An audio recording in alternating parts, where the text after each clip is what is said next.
Welcome everyone to Comics from the Multiverse episode 450. I am Peter. Joining me as always is Matt.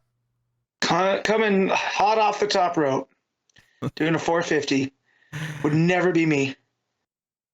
I'll be surprised if you can do a 180, honestly. Brother, I can fall with style, all right? Getting the flip over, that ain't 180 ain't nothing. I do a senton. And also, it must be a special occasion because somehow Connor's here for this milestone episode. Yeah. When do we renumber? And you have to do the legacy numbers as well as a regular number. Never. This will never renumber, damn it. I insist on keeping the numbering. This is what Action Detective should have always been. And they've went back to it, but there's that little blip of that new 52 I think we era. should have a little blip. There's no blips. No blips on this show. Thank you very much. But yes, this is a DC Comics podcast. We get together, we talk about the books we read this week. Coming up on today's show, we have Absolute Flash, issue 1, Absolute Batman, issue 6, Detective Comics 1095, Nightwing 124, The New Gods, issue 4, Batman Superman World's Finest 37, Batman and Robin, year 1, issue 6. Matt read Titans 21, which is notable because no one's talked about that in several months. There's a reason. Is it a good reason? No. And I've got a Patreon book. I was going to try and do 2 Patreon books this week, but Solicits plus the long list of books meant that did not happen. But I'll be talking about American Vampire, 1976, issue 6. Now, you're probably thinking, where's Superman The Last Days of Lex Luthor on this list? Now, as it turns out, all of us running late with reading books, and all of us needing to reread the first issue, with both of those books being 50 pages each, none of us did it. All of us. Ain't nobody got time for that. None of us spoke to each other. None of us said, hey, let's just decide not to do this for the show. All of us just showed up and said, we didn't do it. You know, look, I love that, though, a little peek behind the curtain. I love that it becomes a game of poker where we're trying not to let the other ones know if we read it or not. We're all banking on at least one or two of the others doing it.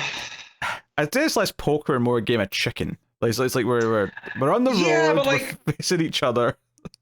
I was definitely reading Connor, and then after Connor said he didn't read it, I'm like, oh, okay, well, I don't feel nearly as bad.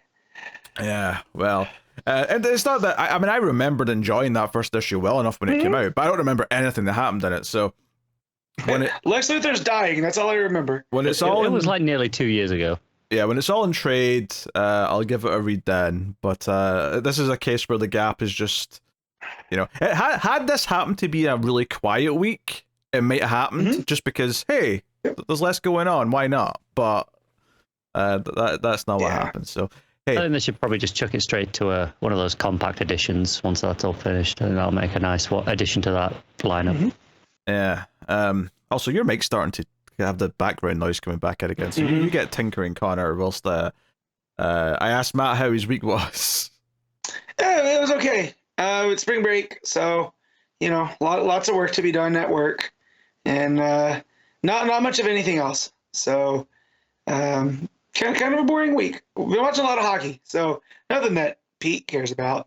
No. But, yeah, no movies, no TV really. Yeah, just a lot of hockey.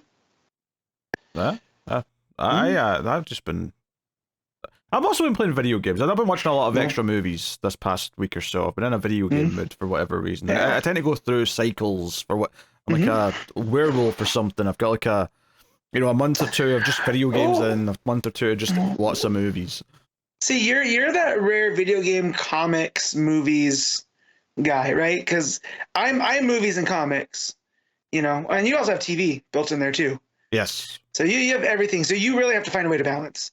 You know, for me, like, I don't have to worry about video games ever, and TV very little. That said, I've Severance is being spoiled for me now, which is a show that no one seemed to care about last go round. It's because it had 3 years of people to catch up on season 1, so that season 2 could be a bigger discussed show. Well, when Breaking Bad hit season 5.5.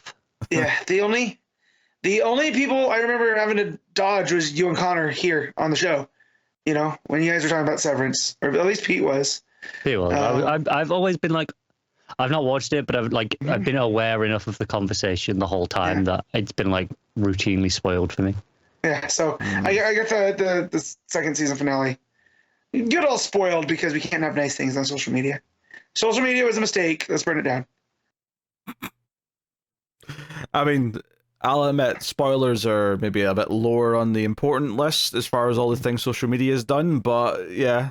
The spoilers are on, like, just today, about 15 minutes after I finished reading, well, before and after reading Absolute Batman. So I'd seen a panel from it earlier in the week, but I didn't realize it was from this. I'd just seen the panel out of context. And then a different panel showed up right after I'd finished reading it today. I was like, right, okay, well, that was lucky I'd finished that in time. I've noticed that following certain comics people is dangerous on social media.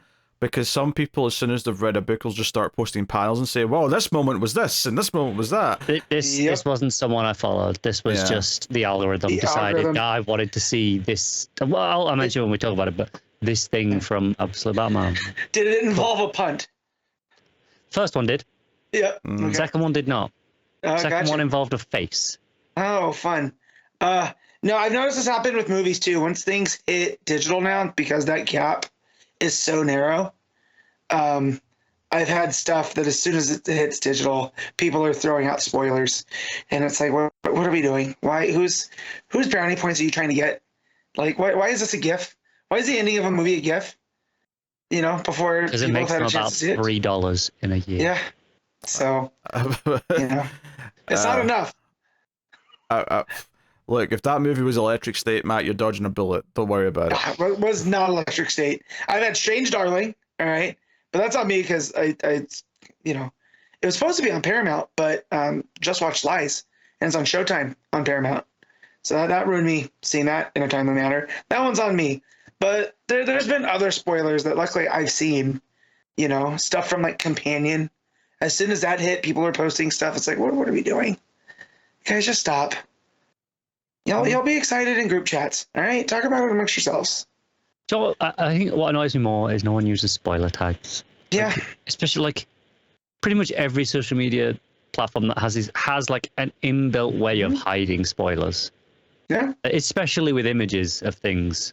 Like, it's right there. Use it, and then I can decide if I want to see it or not. No, because then they don't get the attention. Although I would like to point out though, and this is a real pet peeve of mine. If you're going to use spoiler tags for something, say what the spoilers are for in the post. They're useless if it's just a spoiler tag with no context of what you're actually spoiling. Like, you know. But I'm tired of seeing the posts that are like, oh, he or she was real for this, and then it's like the end of the movie. And it's like, why? You could just easily, you know, even if you're spoiler tagging that, just put spoilers for whatever movie. Yeah, it's just a courtesy. Some people just don't think about it. This younger generation sucks, and like I try not to do that. I try not to do the older person thing, but they genuinely just suck. I think people our generation are just as guilty of it. I don't think it's limited to the younger generation. It's people around. Well, Connor's getting up there, so never mind. Usually I point to Connor. It's people Connor's age, but you know. Nah, Connor's in his 30s. He's getting old. No. Not as old as you two, though, so it's fine. Connor, enjoy your knees while you can, bud. Oh, I had a knee problem this last week. Like, to be fair, in my defense, it was running. It was my running, yeah. I think I just overdid it on one day. Yeah. And two, I have hypermobility, so I have dodgy joints anyway, like my whole life. So I have dodgy knees to begin with. That is not an age thing for me. That is default pain. Yeah. Yeah, but I bet that it takes longer for you to heal when you cause yourself pain from running than it used to. That's because the ginger demon that's taking over his body is fighting for control. Having said that, you wouldn't know because you only just started running in relatively a recent time. But had you been running when you were 22, I bet you if you had hurt your knee then, it would have solved up very quickly. Look, I'm reading Detective and being like, I wish this stuff was real. Look, as someone who did many a knee injury and elbow injury in my younger days as well, took just as long to heal. My knees and elbows are very, very brittle. So, Mr. Glass over here. Yeah, just wait till you go to get up and every single one of your joints pop at the same time. And how many tiny dogs were guilty in all of these injuries, I wonder? One medium-sized dog in one injury. Just a line Connor, up of little terriers and whatnot. Connor, did you play organized sports or no? Not since I was young. Okay. I didn't know if that was like a high school thing. I know you were primarily a music dude. No, I didn't like know if you played. everyone played like football in school. Yeah. But like that's it. Like Like you went on like your school's team. no, you know? I didn't care enough for that. I don't know if my school had a team. I assume it did, but I never heard anyone talk about Yeah. it. Every school I know had a team, like, and you know there was always the local tournaments. And, I never heard a game advertised. I never heard anyone talk about it. If there was anything, it wasn't. It wasn't things people went and watched. Yeah. It was like just inter-school leagues. They weren't like spectator things. and and if it was anything other than football, I certainly would be shocked because it's the only sport I'd imagine the school would have had a team for. But even then, I never heard about it. We had there was like inter-school tennis leagues, and so obviously I had not quite a team, but you had people from your school did that, and we had rugby as well. Connor's like calling from a submarine today. Mike keeps deciding to add in all this extra static. You know what though? If you listen to it, it's kind of soothing. No, it's not. Well, I think so. I got a lot going on, right? The mental health thing, great. I mean, it's good, but it ain't great. Yeah, tell me about it. Yeah, see when I watch a movie and it's like a small town in America and like the entire town cares about the high school sports game and they all go to it, I'm like, what is this bizarro land? Why are these people's lives so pathetic that they care about the high schoolers playing sports? I don't understand. That's why what we do in the shadows, the Jackie Daytona episode, that's why that's so funny, because it's something as insular as girls volleyball. Yes. And that's why that episode's my favorite. And he is so regular Yankee Doodle Dandy as Jackie Daytona. That's how they talk in Tucson, Arizona. Arizona, yes, exactly. But yes. Anyways, all right, let's do Kindle rankings. Oh, Matt's eager. I knew Matt was excited for the Kindle rankings. I actually hadn't asked Connor how his week was yet. Funnily enough, don't care. I was waiting to get into that. It was a slow week. It was a slow week. There was no sports. It's international break for football, so Gotcha. there was no club football, which is the good football. Hey, Connor, we got Riley Smith back. Yeah, I know, and that's How great. do you play football with That's clubs? Wait, Not taking the bait. So is like a mix between football and baseball? Like, what's going on? The thing is, have you ever seen Early Man, the Aardman movie? No. Because there's your answer. Oh, they have hurling, right? They do, yes. Yeah, hurling's great. Kind of football. I suppose clubs do football meets baseball is lacrosse in a weird way, but Kind of. yeah. Yeah. But it's God, but instead of a bat, it's more like a fishing net. Yeah. Hurling's more of a bat. So they were trying to get lacrosse going around here when I was in high school, and so one of the sports supply stores at the mall had lacrosse gear, and they don't like it when you start playing lacrosse. Curling has a bat? Well, I think I'm thinking of a different sport. What's curling? Hurling has a bat. Hurling's what?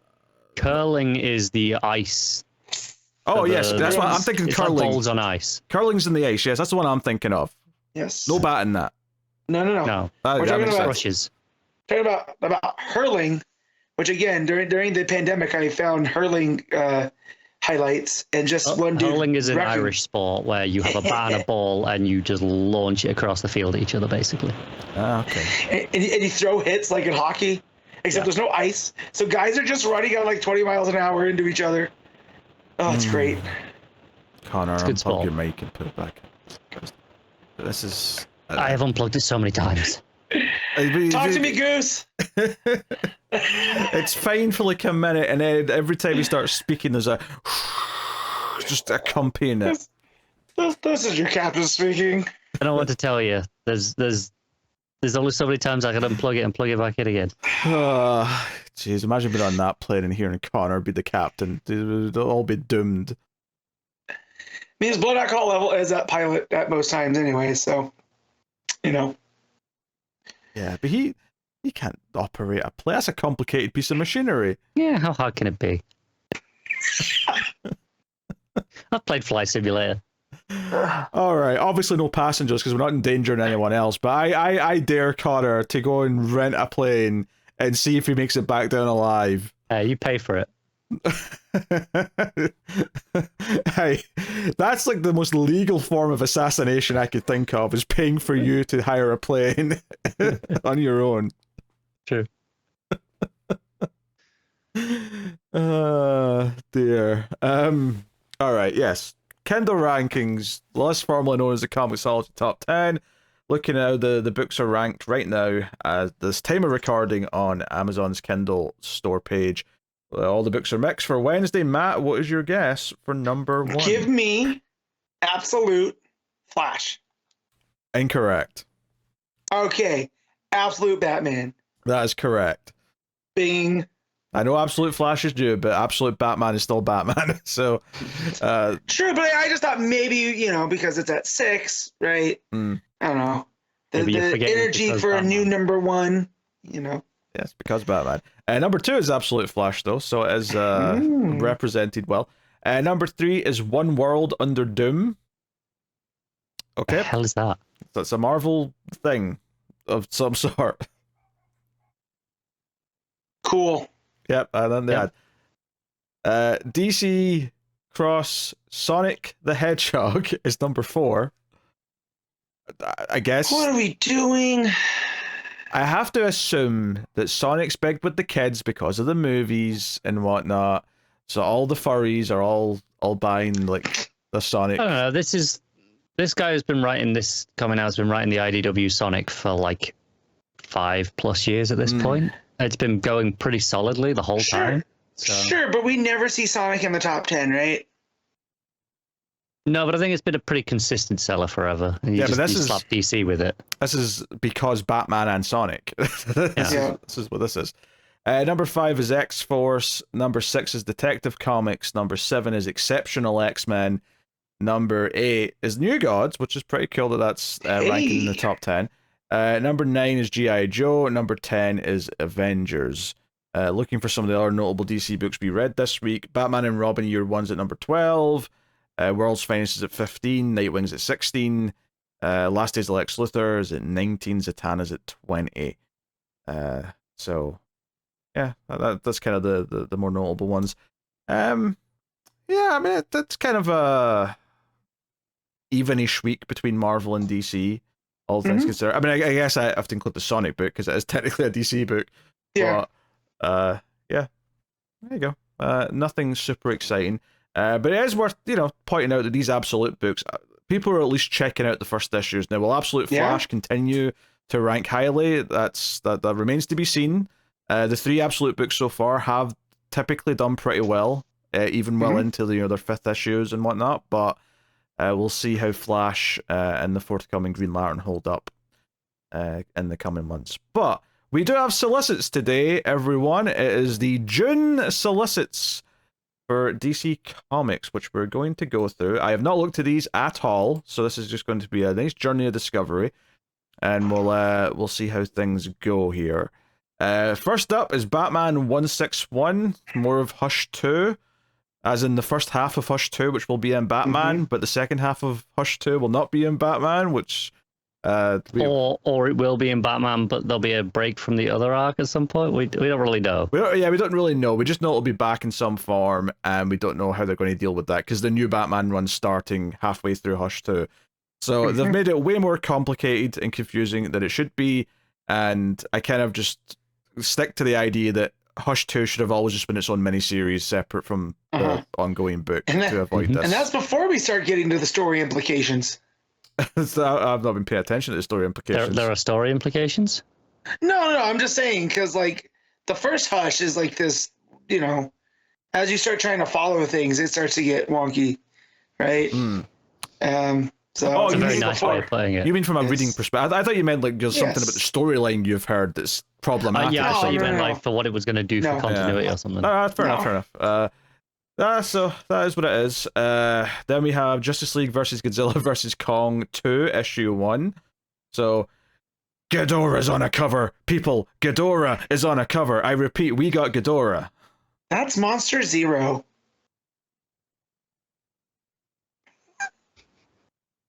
That's like an American saying speak American instead of English. That's what that sounded like. Look, is this not the legendary universe? I don't remember in King of the Monsters them calling it Ghidorah. They did. It was Monster Zero. No, they call it Ghidorah as well. It was designated Monster Zero because it was the first one they found in the ice, but they established later on that its name was King Ghidorah. So it was both. Just like the reason why they did that is because when the Ghidorah was originally, well, not even the original movie, it was the second one. It was an Invasion of the Astro Monster, which changed, the title was changed to Attack of Monster Zero or something to that effect. So that was like a homage to that, the fact that he's had both names, so they had kind of both included in some way.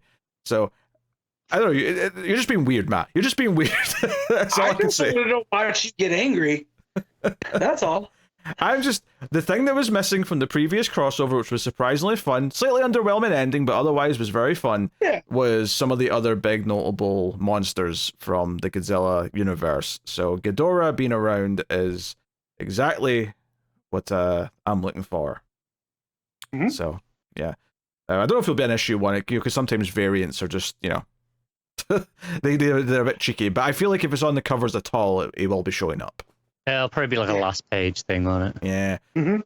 So looking forward to that. Looking forward to each head taking on a different Justice League member. Or if it's on this cover, man, that's got Task Force X.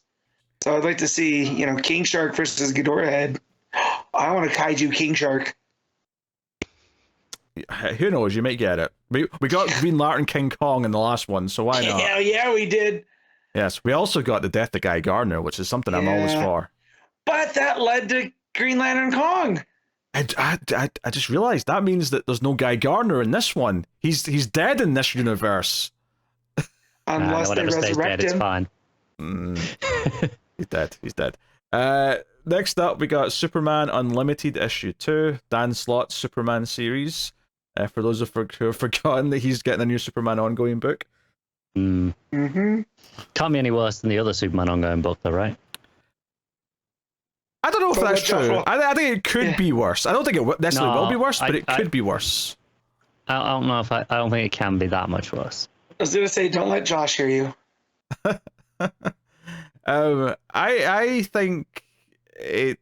Like I hope for the best. Obviously, it's not a name that strikes excitement into my heart by any means, but. All I'm going to say is it's got Albuquerque on art, so I'm going to enjoy reading it more than I will the Williamson book, no matter what. To be fair, though, I think it was nice that they made a separate ongoing for him rather than, like, you know, give him action and, like, oh, we've you know, our 2 Superman books are this and this. Like, you know, at least, hey, it's another book that if you want to just not read, you can. That's, you know. Yeah, I mean, I don't really have much going on with action right now either, though, so I wouldn't have been mad if it.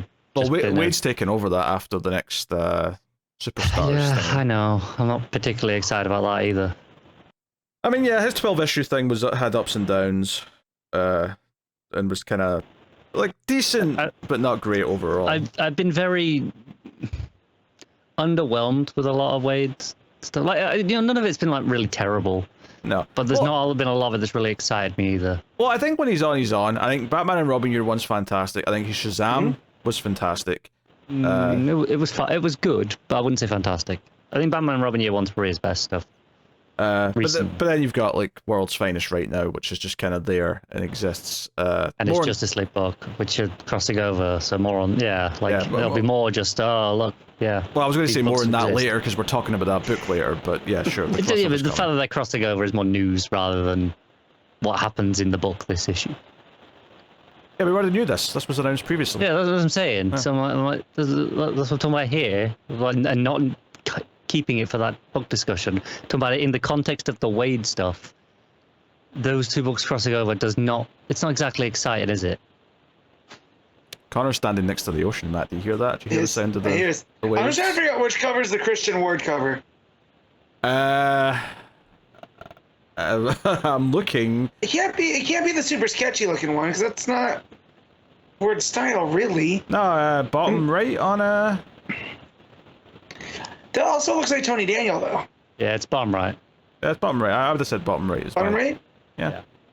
I went left. I'm dumb. When you click on them, it tells you who they are. You know what? I was wondering why you said that's like Tony Daniel. I'm like, this doesn't like Tony Daniel. No. What are you talking about? No. Yeah. Anyway, Superman Limited is coming. I'm curious to check out if nothing else. Yeah. Superman 27 is coming. More Doomsday stuff. Okay, it's not even disappearing when Connor's not talking anymore, so Nope. you're gonna have to do something, Connor. I'm just enjoying the white noise, man. I could just go and let you do the show if you want, because I've got no other solutions. I don't know. I literally have got nothing. The computer's been off and on. The mic has been off and on. There is nothing else I can do tonight to sort it. I am just concerned it's unpleasant to listen to. That is all. Then my I will concern. just leave you two to it, and I will go and do something else, because I've got no other suggestions. Look, he's given up. He's such a... I am giving up because there's a technical issue that I cannot fix right now. I don't know what to do. I can't hear it. The mic has been off. There is nothing to interfere with it. There is literally nothing else to try. He's very don't have it in me to try anything else. He's very this upset week. for some reason. I don't know why he's taking this so personally. I'm not. It's been a rough week. I don't care enough to really. Yeah, try it and is fix it. frustrating, but it's just funny to see Connor at his wits' end over something so minor. And I'm not poking at you, Connor, but from where I'm sitting, I'm not being bothered by it. It's No, I get that. I get that it's annoying. It'd be annoying me if I could hear it, but yeah. I don't have any other suggestions. Yes. I've got no other solutions left to try. It's alright, man. I'll have garbage trucks soon. That'll balance you things just wait. out a little Garbage bit. hasn't picked up yet. Alright, okay. What we got next? We got Wonder Woman issue 22. Curious to see what the next kind of like not arc, because he's had multiple arcs, but like the next sort of like era of arcs from this Tom King run. And now that the other one's finished. And speaking of such, I was gonna say Caitlin Yarsky. Is that name familiar? I feel like it is, but I don't know why. I don't recognize it. Okay. I don't recognize it. Is it just because it's similar to Starsky? Maybe. But you're mixing up Yarsky and Zarsky? I don't think so. I'm gonna look. We also have Trinity, Daughter of Wonder Woman, issue 1 by Tom King and Belen Ortega. This is a 6-issue miniseries, obviously heavily tied to his Wonder Woman run. Belen Ortega did do some of the art on the backups, if I recall. Yeah, most of the Trinity backups were her. Yeah. So, and those are fun. Yeah, no. And that was a very different tone to the main stories as well. And if anything, I would expect this to be more similar to the backups, not just because they've got the same artist, but just because, I don't know, the vibe I'm getting from it just seems to fit that.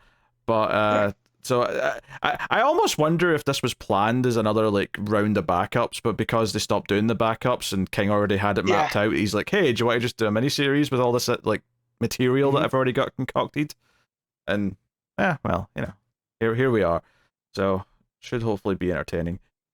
We have Absolute Batman, issue 9, with a big Bane on the cover. It's a big boy. Yes. You think steroids are your ally? You merely adopted the steroids. I was born in them, molded by them.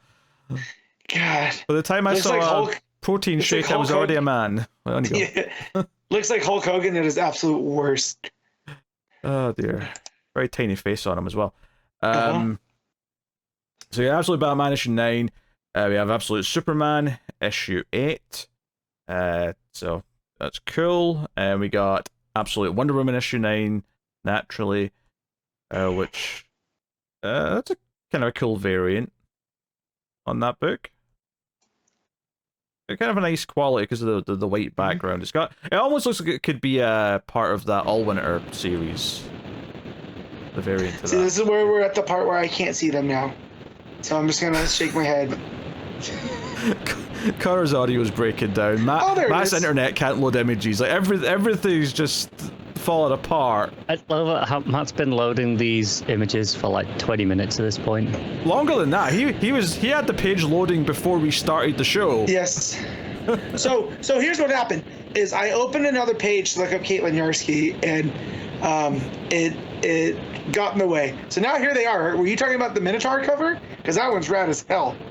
I think he was on about the other one. The other one. Minotaur one's cool as well. Yeah. I like both. Yeah, that one's fine. Yeah. All right, then we got Absolute Flash, issue 4. Obviously, we'll talk about that later, because issue 1's this week.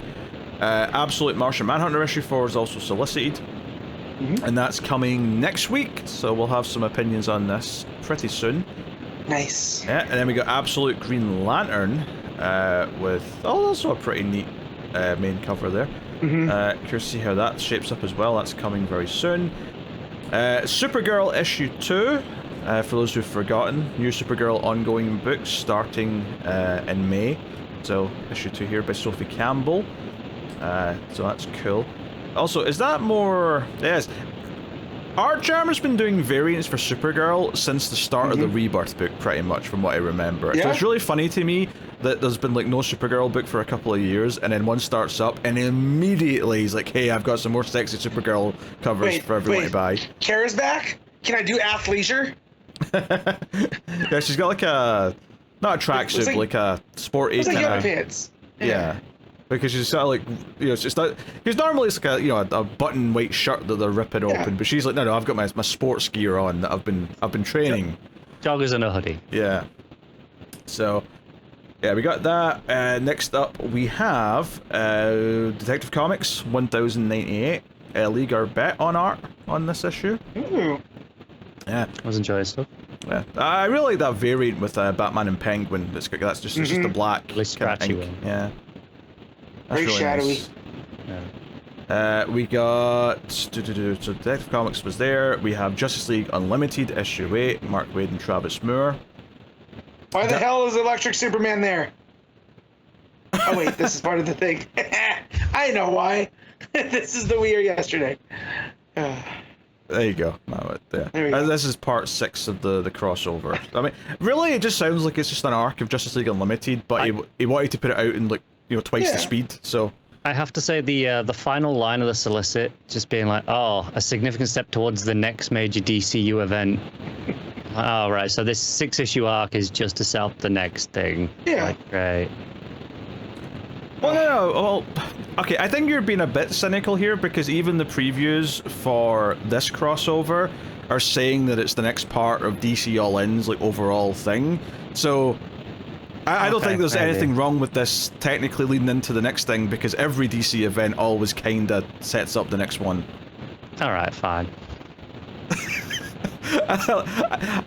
I love how I caught it. I explained it to him, and he just. The best I got was a fine. You're right, I guess. I don't care enough about this book to argue. Oh my god. It's so bland. We also got the Terrifics there. We got what looks like Flash Year 0. Or Year 1, whatever that Williamson story was. We have the Year 0 Batman. That's where I maybe got confused. Big old biceps riding a motorcycle. Yeah. Abin Sur, it looks like. Around the front. Yeah, Pirate Aquaman. We got Justice League Atom Project issue 6, so that's wrapping up. Actually, is it? It is. Yeah, it is. It doesn't say final issue, but it does say in the solicit text the finale to it, so it is. They're just being very inconsistent with, like, saying it the way they used to, annoyingly. We got New History of the DCU, issue 1 by Mark Waid, art by Jerry Ordway and Todd Nuck. This is a 48-page issue 1 of 4. So this is something. Yeah, this is Waid getting to tell the history of the DC universe the way that he wants it. So, sign me up. I mean, I feel like... Isn't that what he's been doing for the last, like, 3 years? Yeah, but him actually being able to establish the timeline in that way. You know, this is like when the last time they did this, I feel, was in the back pages of one of the weeklies. Because I remember there was the New History of the DCU that was Donna Troy going through the timeline. I'm trying to remember which one that was. But yeah. Yeah, so this is just like sort of like don't know, just kind of recapping and like clarifying current canon, basically. Well, it looks like to me. Well, I can't wait to hear more about this mermaid that Superman kissed once in this. What was a whole chapter on that? Twice. 12. Yeah. What a pervert. And now it's worse because they're both married. That was me thinking he was a Boy Scout, and he's kissed this mermaid twice. Look, he has to go question the mermaid. We've been over this. Aquaman issue 6 is solicited, so we'll see how that turns up. New Gods issue 7, which is a couple of interesting covers here. I do like it. It looks like John Stewart and Mr. Miracle are doing the SOB from Predator. I feel like they have to be further apart so we can see Mr. Miracle's bicep as well, but I get what you're saying, yes. Yeah, I feel like, that's the vibe they're going for. If that's the case, cool. Next up, we got Action Comics 1087 by Mark Waid and Skylar Partridge, and we're getting Superboy stuff with young Clark, seemingly, which is not my favorite. Does Mark Waid do anything in the present at this point? Everything's just, hey, we're at the past. Not this month. From April to June, he's only doing past things. Okay, we're forgetting about Justice League Unlimited, which is definitely the present day. Yeah, but the whole thing about that whole book for the next arc is in the past. Yeah. he loves the past. I mean, there's no denying that. Yes, but typically that's set in present day. It feels like he has his likes and his dislikes, and he really loves a lot of this sort of Silver Agey backstory stuff. This is why I really don't like him being the one like spearheading like the event, the direction of the universe right now, because he's so like nostalgic. Like, I want something a little bit fresh to come in and do this. Whereas this feels very safe. Dan Slott's on his way, Connor. You're getting your wish. Hey. At least it'll be different. Boy, that is a monkey paw, isn't it? Yeah. We got Harley Quinn, this is, I assume. 52. Well, 52, yeah. Everyone cheer for the What is DC with number. her new costume? That is weird. Say a trench coat. It's like she's stolen a pair of Catwoman's boots. Yeah. And the mask is... I don't know. I was going to say it's almost like she's assembled an outfit out of like the Gotham City Sirens wardrobe. Almost, yeah. But mainly just Catwoman's. Because I don't see any Ivy Although, here. that last cover... added some red. Yeah, that last cover where the coat's open, what's underneath it is really skimpy. Like, is that really what we're doing here? Probably. It's Harley Quinn. Yeah. I mean, she's got kind of a top on, but that thing that's on the top, like, looks like something that, like a belly dancer would wear or something. It's a crop top. No, not a crop top. The thing on top of the crop top. Oh, the thing holding like they're like suspenders. It's like a suspender with just a little nipple covering. Because at first I didn't even notice the crop top. I just thought it was like bare tits with this little like nipple cover on top. Oh no, Harley Quinn's wearing pasties. I know she has some weird skin tone issues in general, but it was just that would be quite drastic. I agree, right? But it's still very suggestive, just even having these like nipple coverings. You've seen Harley Quinn in the last decade, right? It's more. This is more slutty than that. Okay, that's all I'm saying. All right, I'm not sure it is, but all right. Look, the Zoomers are out there gooning to this. Okay, they're out there gooning. You probably are. If Zoomers are doing it, it's zooning. No, gooning's their word, man. We covered this. Yes, I know. I was trying to make a portmanteau. No, zooning's when you listen to a Microsoft Zune. No one's ever done that in the history of the Earth. Poison Ivy 34, which is still Jill Bell Wilson and Marshall Takara. Catwoman 77, which is Torrin Grunbeck and Danlo Beiruth. That's cool. Nightwing. Those are two names I need Pete to say as much as possible. Nightwing 127 is here. So yeah, it's cool. Still Dan Waters with Dexter Soy. And then we have The Flash issue 22, Del Spurrier, which I check that every time we do the solicits because I'm like, when someone news there, I'll be like, oh, time to try Flash again. No matter what I say, just remind me I said I'm not reading it, no matter how much Eclipso's there. I'm expecting y'all to hold me to this. I'll add it to the list for that week, Matt, because you'll be reading it. No, I'm not. Yes. You'll no, Ray's dead. Green Arrow issue 25 is solicited. So you want about that book? But those are at least 2 gorgeous covers. Yeah. What, on Green Arrow? Yeah. Yeah. The one where it's just him on the top of the buildings and it's all sort of black and green with the white background. Yeah. Those 2 are like the one below it, the red one, like perfect foam background wallpaper. Yeah. Green Lantern 24, solicited here, and then obviously right next to that is Green Lantern Corps issue 5. So that is cool. Nice to see our boy Sinestro. I mean, what a cover! Sinestro, Joe Mullen, Guy Garner, and Jessica Cruz. And John's there. I didn't even see John at first because John's kind of faded, like he's a construct or something. He's like transparent. Yeah. But yeah, cool. And then we got Crypto, The Last Dog of Krypton, issue 1. Obviously, we talked about this previously because it was announced a little bit in advance. The only thing that has me interested there is Brian North. His Fantastic Four book, as I've been working through it, is absolutely fantastic. So, who knows? Yeah, I don't know what to feel about the Crypto book because I'm not super knowledgeable about Ryan North, so there's kind of a blank spot. I'm here for Crypto because he's a good boy. There's a Superman-related thing been printed in the title, so Matt's going to read it. What a shock. Hey, don't let me read Eclipso, though, all right? That's what we're doing. Superman, yes. Eclipso, no. Oh, dear. There's a reason why Matt read all of Scott Lobdell's Superman back in the New 52. I stopped! And then I had to pick it back up once Johns came back 3 months later. It was the most embarrassed I've been going back to a shop. I went up, finally canceling Superman. I can't take it no more. And then he's like, Jeff Johns is taking over. And I said, put my name back on the list. Johns didn't write Superman New 52 for that long, though, right? That must have been a short-lived thing.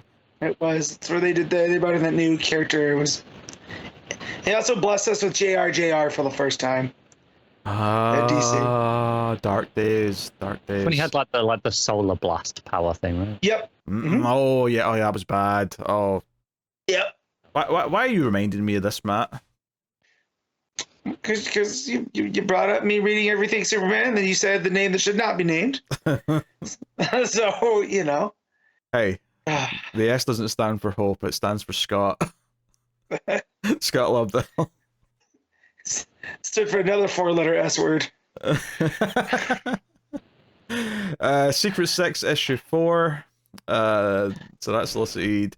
I read that first issue, and guys, oof. Nah, yeah, I had no interest in really trying it, to be honest. But Mr. Terrific Year 1 issue 2. So we'll see how that is when it launches. So that's cool. And then we have Batman Superman World's Finest issue 40, which has got Adrián Gutiérrez back on the art, because he's actually the artist right now on the book. Well, I don't know what's going on that cover, but sign me up. It looks like a bat megazord fighting a kaiju, and Superman looking on with Gotham Tonight. That looks fun. It's a neat cover. I'll say that.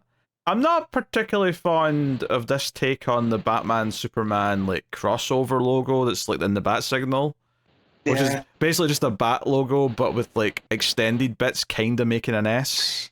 It almost makes Batman look like a dragon. It reminds me of the Batman Ninja stuff. Yeah. Yes. It's almost Iron Fist logo. Kind of is, yeah. Next up we got Batgirl issue 8, which obviously we've been enjoying very, very much. So looking forward to that. Then we got Titans 24, and it looks like they're doing Terra stuff, I think. Is that Terra? Yeah. That is Terra. Okay. Sure. Oh boy. Car's GSA gonna be thrilled. GSA issue 8, solicited. And then we got Robin and Batman, Jason Todd, issue 1 by Jeff Lemire and Dustin Nguyen. So is this like a follow-up to the other Batman and Robin book that he did? It is, yeah. It must have been, because that was Dick, right? Yes. So I'm mixed because Jason Todd, but on the other hand, that first book was actually pretty good. Mm-hmm. Well, we can pretty much think that we know how it's going to end, right? Like, there's a very important end point. I don't know if it's going to go that far. Yeah, it may not don't think so? go up to his ending. It may just be like, Aww. I mean, you might get your wish. Maybe we'll get his head bashed in. I say that now, that's just a bit, because I don't hate Jason like I used to. So, that said, this doesn't make me excited. Batman and Robin 22, solicited. And speaking of covers, there's one here with I don't know if this might be a specific character or just a monster, but like stepping out of the mirror and like Batman's there and it's all in the darkness. That's a really nice cover. It looks like Etrigan. Yeah, it's all Etrigan, but I don't think the face is quite Etrigan though. It's got more of a It's Etrigan. He's in the solicit. Is it Etrigan? The ears look more, I don't know, like Creature from the Black Lagoon or something. It's definitely whoever the artist on that is. I can't read the signature. It's the Fernandez cover. It's the main cover. Okay. Yeah. So it's definitely Fernandez's version of Etrigan. Okay. I'm curious to see Philip Kennedy Johnson making him rhyme. See if we get some good ones. We got Batman and Robin Year 1, Issue 8. And then there's more Etrigan apparently in Fire and Ice When Hell Freezes Over, Issue 3. Yeah, that's right. They did another Fire and Ice miniseries. It's not even been that long since the last one, but fair enough. No. Zatanna, Issue 5, which is the penultimate issue of that, because it's a 6-issue miniseries. There's some good covers. That card deck one. Oh, the Zoe They're real good. Yeah, that's a good one. Then we got Birds of Prey, Issue 22. That's cool. Nice cover there with Barda and Cass. So I tried to explain the lore behind Barda to my wife as we were walking the dogs last night, and I can't do it without sounding creepy. So if y'all have pointers, let me know. No. If anything, Matt, just rubbed your belly as you're saying it, just to give it some extra creepiness. There we go. She's big. She's great.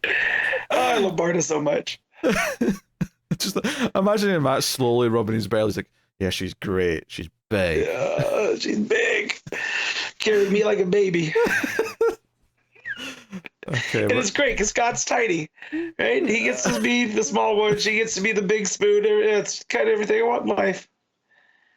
You said because Scott's tiny, and I heard because Scott's Steiny, and I thought, is that your cute nickname for Scott Steiner? We got some Steiny math. Let's just know, if I had 63 2/3 chance of Barda carrying me like a baby, I would take him. Batman Dark Patterns, Issue 7. Really creepy variant on that one, actually, that I quite like. Oof. Continue with the horror vibes that book's had so far.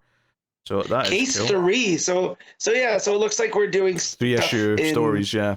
Which is kind of cool, actually, because a 3-issue arc feels like a good episode of a TV show in length. So I think that's quite neat if he's writing for that sort of format. Yeah.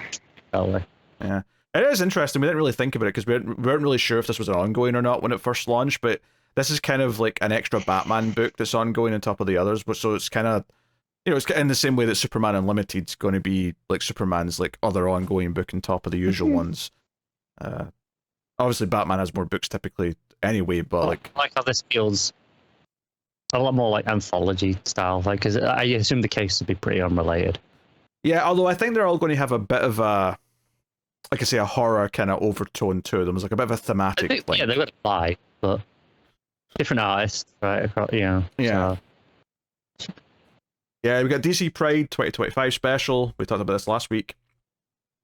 So that's cool. We got Resurrection Man, Quantum Karma issue 3. This is the next Ram V book that's coming. So we're looking forward to trying that, obviously.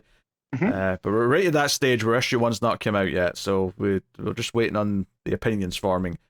We got Green Lantern Dark, issue 5, which it's now telling us is issue 5 of 7. I don't think we knew this was 7 issues yet before. So, cool. Because I'll be honest, I assumed it was going to be 4 issues. I think when I read issue 3. So, good to know that we're actually only about halfway through. So, good. DC versus Vampires, World War V, issue 10. Solicited. I forgot it's 12. No, I knew it was 12, and they even did the same thing where they took a break in the middle for a one-shot. I know, but I forgot. It just doesn't feel like it should. You know, I guess it sold well enough to justify it, and they did, multiple deceased stories, so why not a second? It just so happens that the vampire one went downhill, so we didn't want to keep reading it. But that I like that Wildcat cover, but I just feel bad that he's gonna lose so bad. You can't just fend off all the vampires with bare hands, Ted. Oh yeah, he's a goner for sure. Yeah. We got Peacemaker Presents the Vigilante Eagerly Double Feature, issue 4. That's just rolls off the tongue, that title. Yeah. And then we got DC Cross Sonic the Hedgehog, issue 4, which is doing gangbusters. At least the first issue. Yeah. Apparently Batman's going to fight Metal Sonic? Super Sonic? I don't know all the Sonic variants. I don't know the lore, so yeah, I don't either. Looks like an evil robot Sonic, though. Though the variant does have Flash running through what looks like Green Hill Zone, which I guess is a good comparison. But surely Flash is much quicker than Sonic. Sonic's not Flash levels of speed, is he? I have no idea. Yeah. I tap Sonic in all the time. Can Sonic tap into the Speed Force? That's the question. Probably can in this cup. Yeah. I don't think it typically does. I think typically it just harnesses the power of the chili dogs that he eats in the morning. I also get a boost from chili dog gas, so I understand. Yeah.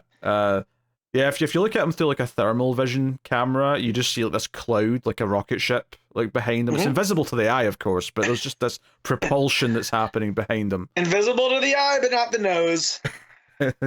Well, that's silent but deadly, Matt. That's what they call it. That. Teen Titans Go issue 4 solicited, and then we got some facsimile editions, which I will not bore you with actually saying what they all are. Are they reprinting the whole of Hush? What was that, Connor? Reprinting the whole of Hush in these facsimile editions. They might be. I don't know. I was gonna say they're also putting out Batman Ghosts, which is cool. Because I don't have that. It was what started the Long Halloween, right? Yeah, it's one of the 3 specials. Yeah, I assume they're putting all 3 of them out in facsimile. Yep, Madness. Yeah. But looking at the collections quickly, we have Absolute Death of Superman, which, yeah, fair enough. That's weird to me though, because I feel like it's only a third of the story. And maybe they'll do Absolute World without a Superman and whatnot, but I don't think they will. So I think I'd recommend the Omnibus, which comes with all the stories that came out of the death as well. But, obviously it's a big title, sells well usually, so I get why they're doing it. But, yeah. So it says this edition is housed in a resealable black polybag, which is cool, which is like the Superman 75. But it says for the direct market edition, it'll be held within Superman's tombstone, a recreation of the famous cover with an openable hatch to bury the book. So that's kind of cool. I've never seen them do anything like that with the Absolute. They're getting gimmicky with it. Yeah. Also worth noting that version is more expensive as well. Yes. I'd expect so, because the packaging sounds a lot more... Yeah, $25 difference, so... Yeah, I'd recommend the Omnibus over the Absolute, but hey, if you want the gimmicky packaging, go knock yourself out. Yeah. Nubia 2 Real, this is a original graphic novel, by the looks of it, so that's cool. We have Teen Titans Robin Connecting, cover edition? So I think it's just Teen Titans Robin, the connecting cover edition. Okay, right, okay. I assume... So it'll connect with the other ones Camille Garcia's done, right? Right, Beast Boy, okay, Starfire, yes. Raven. I read connecting as part of the title, not like Yeah. just a descriptor of what the thing is. Absolute Batman Volume 1, The Zoo, both the soft cover and the hardcover solicited together here, which is cool to see. Same for Absolute Superman Volume 1, which is issues 1 to 6. I assume Batman's also 1 to 6 it is. Unusual for them. What? So let's hit both versions at the same time. Oh no, they've been doing that for months now. Have they? For a lot of it. Yeah, I would say for the last like 6 months at least, they've been doing this for a lot of the collections. So yeah, so Batman and Superman are both 1 of 6, but Wonder Woman's 1 to 7. Do you think that after there's 12 issues, they'll just start lumping them into the compact? Fine. They might, yeah. I mean, if they're determined to, people. Yeah, if they were determined to get things out in the shelf quicker, which they seem to be based on this, then yeah, that would make sense. Justice League Unlimited Volume 1, also both softcover and hardcover solicited. So that's cool. We got The New Gods Volume 1. That's also getting a hardcover, which is cool. Because that was one of those books where it might not, because it's a bit more niche. So it's nice to see that it's getting the same treatment. So that's issues 1 to 6 of that. Harley Quinn Volume 1, Destructive Comics. Honestly, having an arc from her called Destructive Comics is quite funny, so I appreciate the pun. So obviously that's the newer run being collected. Just soft cover for that one. Green Lantern Volume 4, Civil Core collection, which is just soft cover, which has a couple of the specials as well as 16 to 18 of the main book, which doesn't sound like a lot, but with those specials, page counts, it does actually add up to about a normalish enough size. DC Horror Presents Creature Commandos collection. We got DC's Finest, Justice League of America, The Return. We got DC's Finest, Blue Beetle. Blue Beetle challenges the Red Knight. And we got DC, The New Frontier, DC Compact Edition. And then we got Batman, Superman, World's Finest, Volume 7, Total Eclipso. Which, isn't that a Bonnie Tyler song? Close. It was a joke, Matt. I was trying to be funny. The Total Eclipse of the Heart, which is what Matt feels every time Eclipse was in a book and he ends up buying it and reading it. And sadness. Lots of sadness. Yeah, which is why he's going to be reading Flash over the next couple of weeks. I'm not going to... you guys aren't going to let me because you're my friends. Buy Flash, Matt. No. Do it. This is probably more likely to stop. Oh dear. So yeah, that's getting softcover and hardcover. And we got Batman by Tom King Book 2. This is your sort of thicker, double-sized, well, even more than double-sized. It's like 500 pages. So this is a big hefty chunk. That's the quad trade version, I think. Yeah, 4 trades maybe sounds about right. Yeah, because it's about the size of 2 deluxes, right, in terms of page count. So, yeah. 4 trades. Yeah, 21 to 40, a couple of Flash issues for the crossover and the annual. So the next one, Book 3, would be going through the wedding, presumably. In fact, I might only just go up to the wedding if they include all those tie-in one-shots they did for it, which they may... Which would suck because they're a waste of time, but for completion's sake, I get why they might. What was the Nightwing 5 and 6 back then? Why? Because that's you're talking about the Batman omnibus, right? No, that was Batman by Tom King Book 2. Yeah, right. Okay. Yeah, gotcha. Nightwing, that was the Monster Men crossover at the start of Rebirth. Okay. Yeah, that's fair. Yeah, I remember so when you were talking about it, there's a lot that was also listed. So I thought that's the one we were talking about. Yeah, that's next. Yeah, Batman by Tom King Omnibus Volume 1, which, funnily enough, goes up further than that Book 2 paperback. It goes all the way up to issue 32 of Batman, plus has any relevant tie-in issues from other stuff. So 1,000 pages. It's not as far. Sorry? Yeah, the paperback's still further ahead. That goes up to Batman 40. Oh, you're right. For some reason, I think I was thinking it ended at 20 for some reason.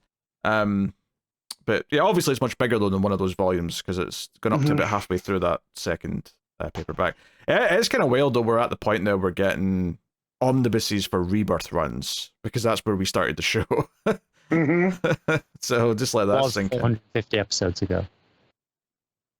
Yeah, when you put it like that, I can't argue. Batgirl Stephanie Brown Volume 2 new printing. So this is the second half of the run. They did like 2 thick trades a few years ago, and they've reprinted. Well, I assume they reprinted the first one recently, and this is the reprinting of Volume 2. Good to see that stay in print, because I remember it being out of print for a long time from the original trades back in the day. Then we got Batman Detective Comics by Mariko Tamaki Omnibus. Interesting. Yep. So that'll have all of the tower, obviously, as you expect. Also has some one-shots, and it also has Future State Dark Detective 1 to 4. So it's basically got a lot of... That day. Yeah, it's got like a lot of like one-off issues she did, or one-off stories and like anthologies she did to kind of make it up to an omnibus, which is maybe pushing it a little bit, but I mean, I like the tower. It was a good fun story, so... Yeah.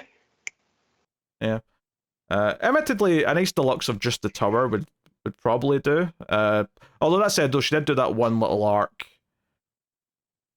after the tower.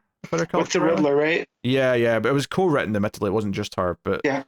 Presumably that's in here as well. Plus there was some stories before the tower, now I'm thinking about it, so I guess there is enough material to do it. But that's not even an early Rebirth run that's getting an omnibus. That's, like post-Tynan. Mm-hmm. So that's kind of wild. Batman Nightfall Omnibus Volume 3 Nightsend, new printing. So yeah, that's just staying in print. Batman Brave and the Bold Legends of Justice. What the hell is this? This was the anthology book. Oh, this is where. Oh, I see. Yeah. Oh, I see. But it won't be all of it though, because it'll be skipping the Tom King story, assuming it's even collecting some stuff. Like the whole description's going on about Gotham Academy. Yeah, so similarly, this was a story or a couple of stories that were in that book later on. I forgot that anthology book existed. That's not still going anymore, is it? I don't think so. Yeah, that finished. Yeah. Batman Year 3, the deluxe edition, by Marv Wolfman and Pat. I have never heard of there being a Year 3. This is genuinely news to me that there's a Batman Year 3 story. I'm not surprised, but I didn't know it existed. Like Batman 436 to 439. Yeah, so it's 3-4 issues. Yeah, it's not super long. It's only 112 pages. Yeah. So. Yeah, I never knew the story existed either. I was like, it's a retelling of Dick Grayson's adoption. Yeah, so that's interesting if we still go by that Batman was only on his own for 2 years before Robin came into the picture. Mm-hmm. That's interesting. Interesting to think about it. Creature Commandos presents Frankenstein Agent of Shade, Book 2 by Jeff Lemire and Matt Kent. So, yep, collecting that series. Good book. Terrifics The Complete Collection, hardcover, all 760 pages of the entire thing. So, which is basically an omnibus, they're just not calling it that. Yeah. Yeah. Yeah. Well, I guess it won't be deluxe size, page size wise, but other than that, it's basically an omnibus. So. That's true. It's a bit smaller in terms of the page trim. Yeah. So, but it's as thick as a sort of medium to small omnibus. And then we got Wonder Woman by Phil Jimenez omnibus new printing. So that's been reprinted. Justice League International Book 2 Around the World new printing. Collecting that run. Red Hood Outlaws Volume 4. One of Connor's favorite series of all time. Connor, what was this one like? Oh, never mind. It's from the webtoons. No, I don't recognize this at all. No, you don't? Maybe I just blanked it, but that's not me this time. Oh yeah, Matt's getting feedback now. he's Oh no, I feel like he's going to unplug it and plug it back in, and then Skype's going to be like, "Oh, where's your mic gone? We can't recognize your mic anymore." It does that to me every time. I've turned it off and on, and then it does figure it out a second later. Really interesting. All right, cool. So that was like a web series that's a collecting. Yeah. Oh, you said, yeah, webtoons episodes. How am I now? Yeah, I think you're fine. I think it was probably going to clear up in time, but it was just doing like a weird sort of staticky thing. So then we got Action Comics by Dan Jurgens Omnibus Volume 1, so another Rebirth Omnibus. This is 850 pages of, I assume, the first half of his run. So this will be all the stuff with Mr. Oz and like who's the second Clark Kent and all that, presumably. Yeah, also Action Comics, the big run, the Convergence story where John was born, Justice League 52, Superman, yeah, so a lot of stuff. Yeah. Lois and Clark 1 through 8, yeah. It's kind of a mix. Yeah. Yeah, Lois and Clark, that was a series before Rebirth started. I was saying, why is that here? But that was before Rebirth, so that makes sense. So it should, I think, go Convergence, Justice League 52, and then Lois and Clark. Well, most of Lois and Clark would have been out by Justice League 52, but I mean, chronologically wise, it might come first. Yeah, and then you'll have DC Universe Rebirth pages that it says there, Rebirth 1, and then the run, and Superman 1819, that'll be Superman Reborn? Yes. That'll be the crossover for that, yeah. Yeah, that was when they revealed who the fake Clark was, or the second Clark was. Yeah. And all that stuff. So, yeah, cool. I see everything getting the omnibus treatment. Superman City of Tomorrow Compendium. That's a 1,000-page softcover, which I do think the compendiums are a bit silly because, you know, you kind of need a hardcover for a book that thick. But yeah, they sell really well. Like, I don't, not specific to the DC ones, but in general, like, because there's all the common, so like Walking Dead, Invincible, Saga's been doing them recently, and they tend to sell really well. I think the value per comic issue is relatively quite good, which is why I just don't think it's a very appealing format to me. But I think, I don't know how like these ones sell as well, because I think they're very appealing to people just getting into comics and like just want to like try a series without. But the people who care about reading it, like the art and stuff, are probably not reading those editions because the gutter loss is horrible. yes, But something like this, like, are there any casuals walking into a bookstore and seeing this and going, "Oh yeah, that's what I want"?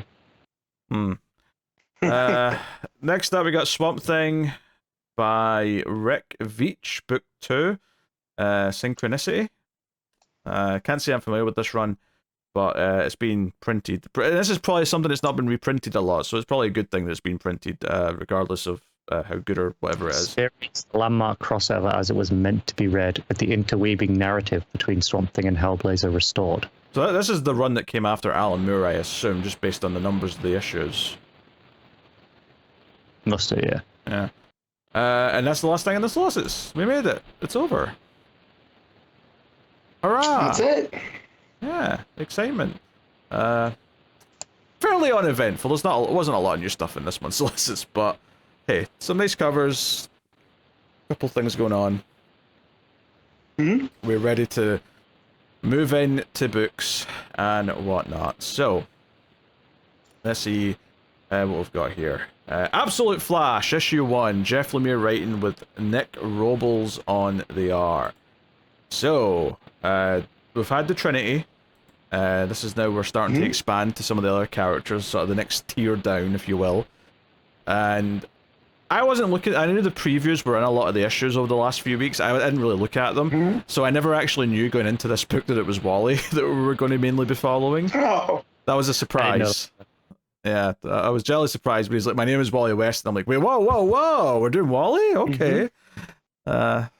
Way to go. So this book is very in media res, the way it starts, and it kind of jumps around timeline wise, where Wally, seemingly has powers from some kind of accident already, and it sort of jumps back and sort of gives you a bit of his status quo, how he knew Barry, but Barry's a scientist here working at a sort of military base, which is where Wally's dad is stationed.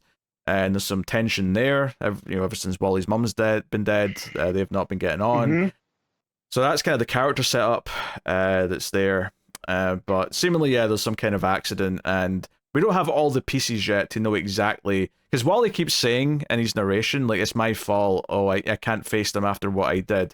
And it doesn't seem like him just stumbling into like an experiment and then an accident happening is what he's referring to necessarily. It feels like there's maybe more to learn about why he feels so guilty about something, coming up. But It sets all this stuff up, and then ultimately his dad, or at least the military, have sent a team after him, and we get kind of a weird version of the Rogues, like the absolute version of the Rogues, which it took me a second to realize that's what I was looking at, because the mustache in Captain Cold was like, it just looks like such a different guy that I'm like, oh wait, he's got the little white fuzzy collar. This is meant to be Captain Cold. It took me a second for it to. And then he puts on the glasses, right, along the page. And you're like, oh, okay.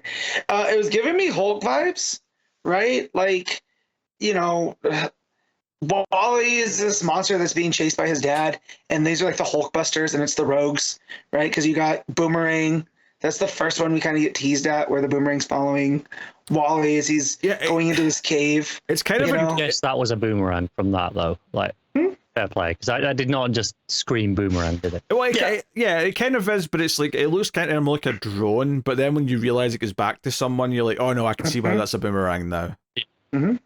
Yeah, Golden Glider, and I'll admit I did not like. I think that based on the name, they say Jesse, so I assume that person with the orange circle face is Trickster, but I wasn't getting Trickster from the outfit. I'll say that. if I'm taking a guess, this is Lemire giving maybe Native American Trickster designation, right? Because this looks something very much like at least out in the Southwest, some of the Native American, masks that were used and stuff. So it would not surprise me knowing how Lemire tends to work in the First Nations people up in his Canada stuff. But yeah, it took me a second too, because I was like, wait, James Jesse, that's the Trickster, but we don't really even see what they do here, right? It's only Boomerang and Cold really, but I think it's only Boomerang that we see do anything. In terms of Yuzi's ability, he's the only one that we see actually like do something with these stuff. But I assume we'll see that as time goes on. I mean, most of the issue is dealt with the flashbacks. It's more kind of one that Barry kind of sticks up for Wally, wants to show him what they're working on, even though he's not really supposed to, because Wally's this bored kid who has to get dragged around these army bases. Doesn't have any friends because his dad's always moving him around. But so there's kind of a friendship there, and then it also shows kind of the relationship that Wally has with his dad, where we get to see Wally's dad. He kind of tries to sit down with him in one of the flashbacks and have a kind of a heart-to-heart. But he kind of, as soon as Wally starts bringing up Barry, he gets kind of agitated and starts trying to put his foot down, kind of shows some of the tensions they're having. So it kind of gives you this sort of, like, not troubled kid, but like kind of, teen runaway kind of vibes, even though he's not actually run away. Well, anyway. It kind of is in the process of the story with the powers, but... The thing that I like, too, is that when we see the powers manifest, it's almost like you're seeing people come through the Speed Force or whatever it is, but it also could just be Wally moving at such a speed, right?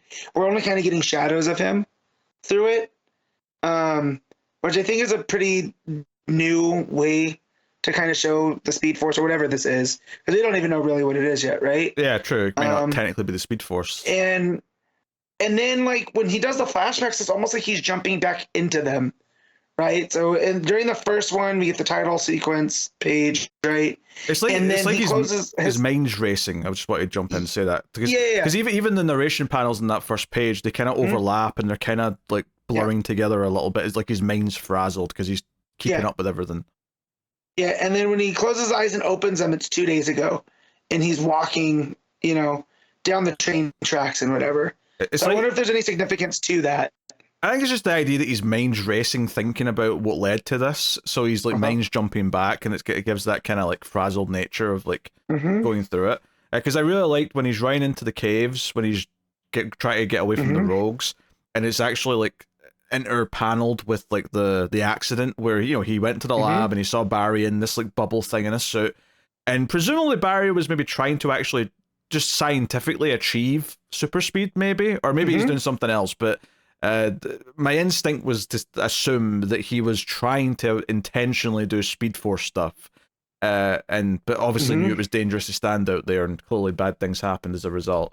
But it does look like Barry is dead, and I suppose something I never really thought about when I read this earlier is Barry's body's in this cave out in the desert and not in the lab, which maybe suggests like did Wally take his body here with his super speed at some point?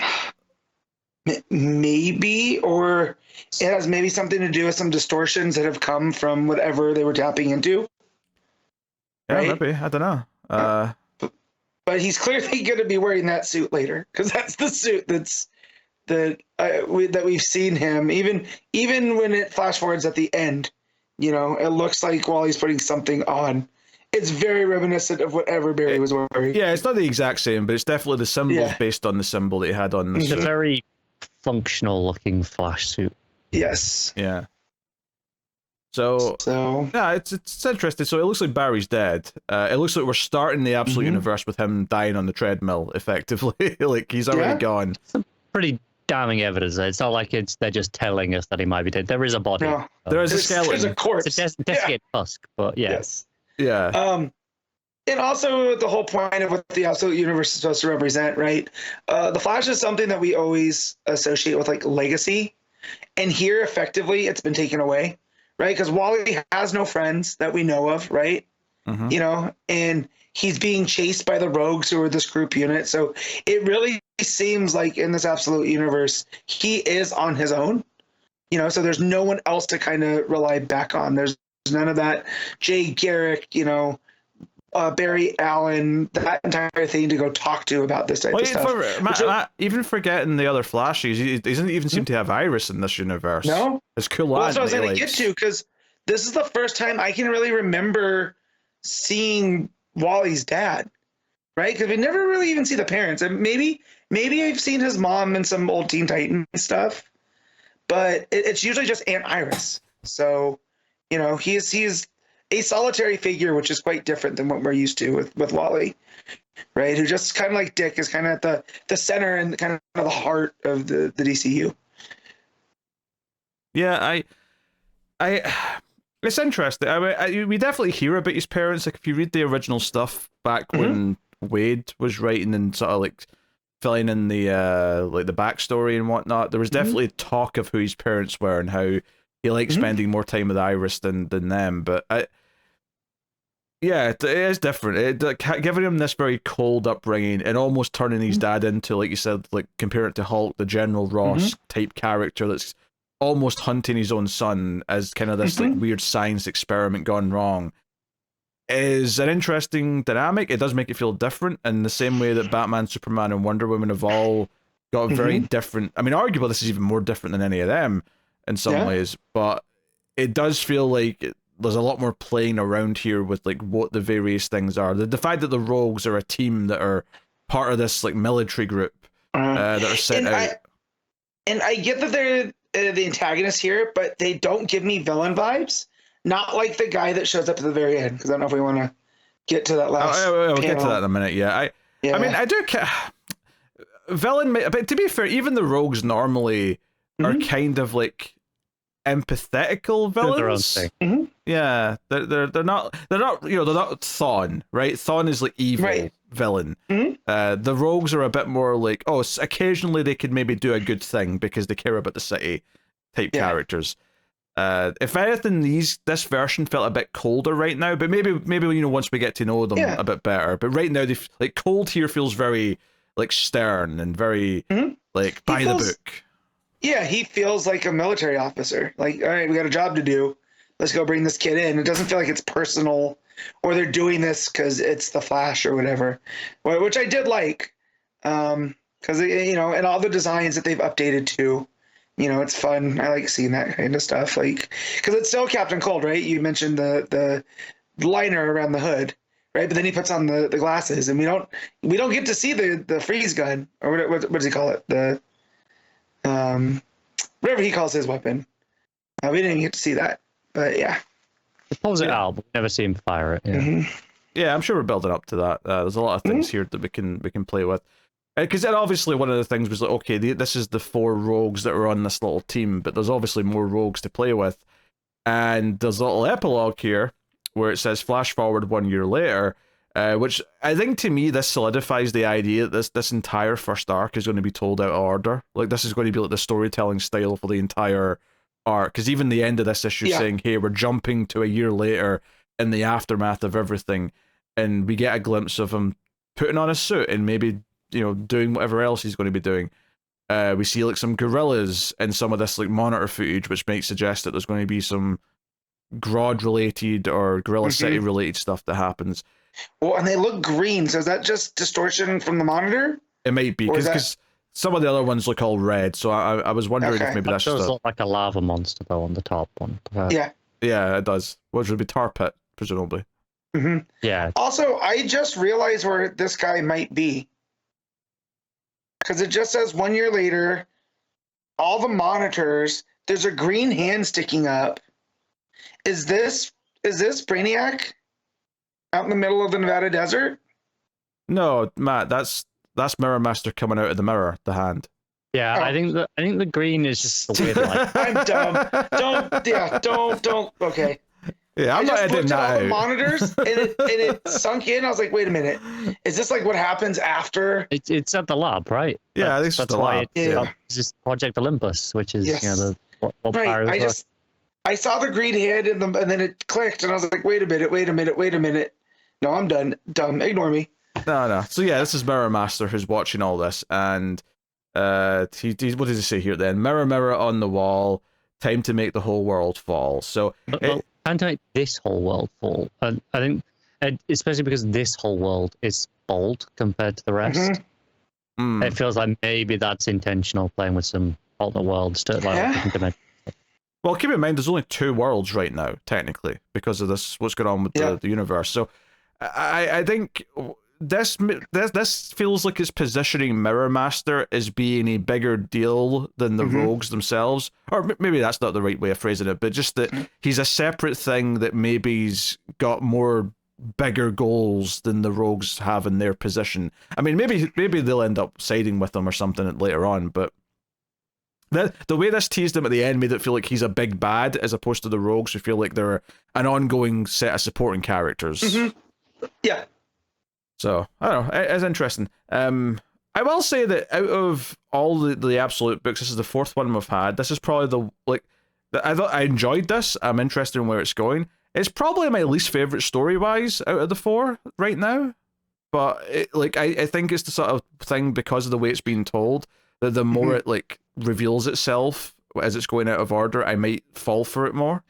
I agree with some of that. I think I like it more than Absolute Superman. I'm really not really big on that book at all. This here, though, I'm not really sold on the story. I like the craft of it. I like the format, the way it's playing with the structure. I like the visual storytelling it's doing, like the yellow and the red, like the way that pops so constantly. Like things like that are like, okay, there's enough here for me to be interested. But as an issue 1, I don't think it grabs you that much. Yeah, it doesn't have the same grab at you like the other 3 did. However, being that, like Pete said, the way that the story is structured, I feel like it's going to come together and it's going to be really fulfilling by the time we get there. So, high expectations for the rest of it, though. Yeah, I think it's maybe missing the core thing, right? Because I think Absolute Batman, it was like, okay, he's a more angry, violent Batman, right? Things are a bit darker and grungier. Absolute Wonder Woman, she's fighting giant monsters and it feels like she's a larger than life action hero.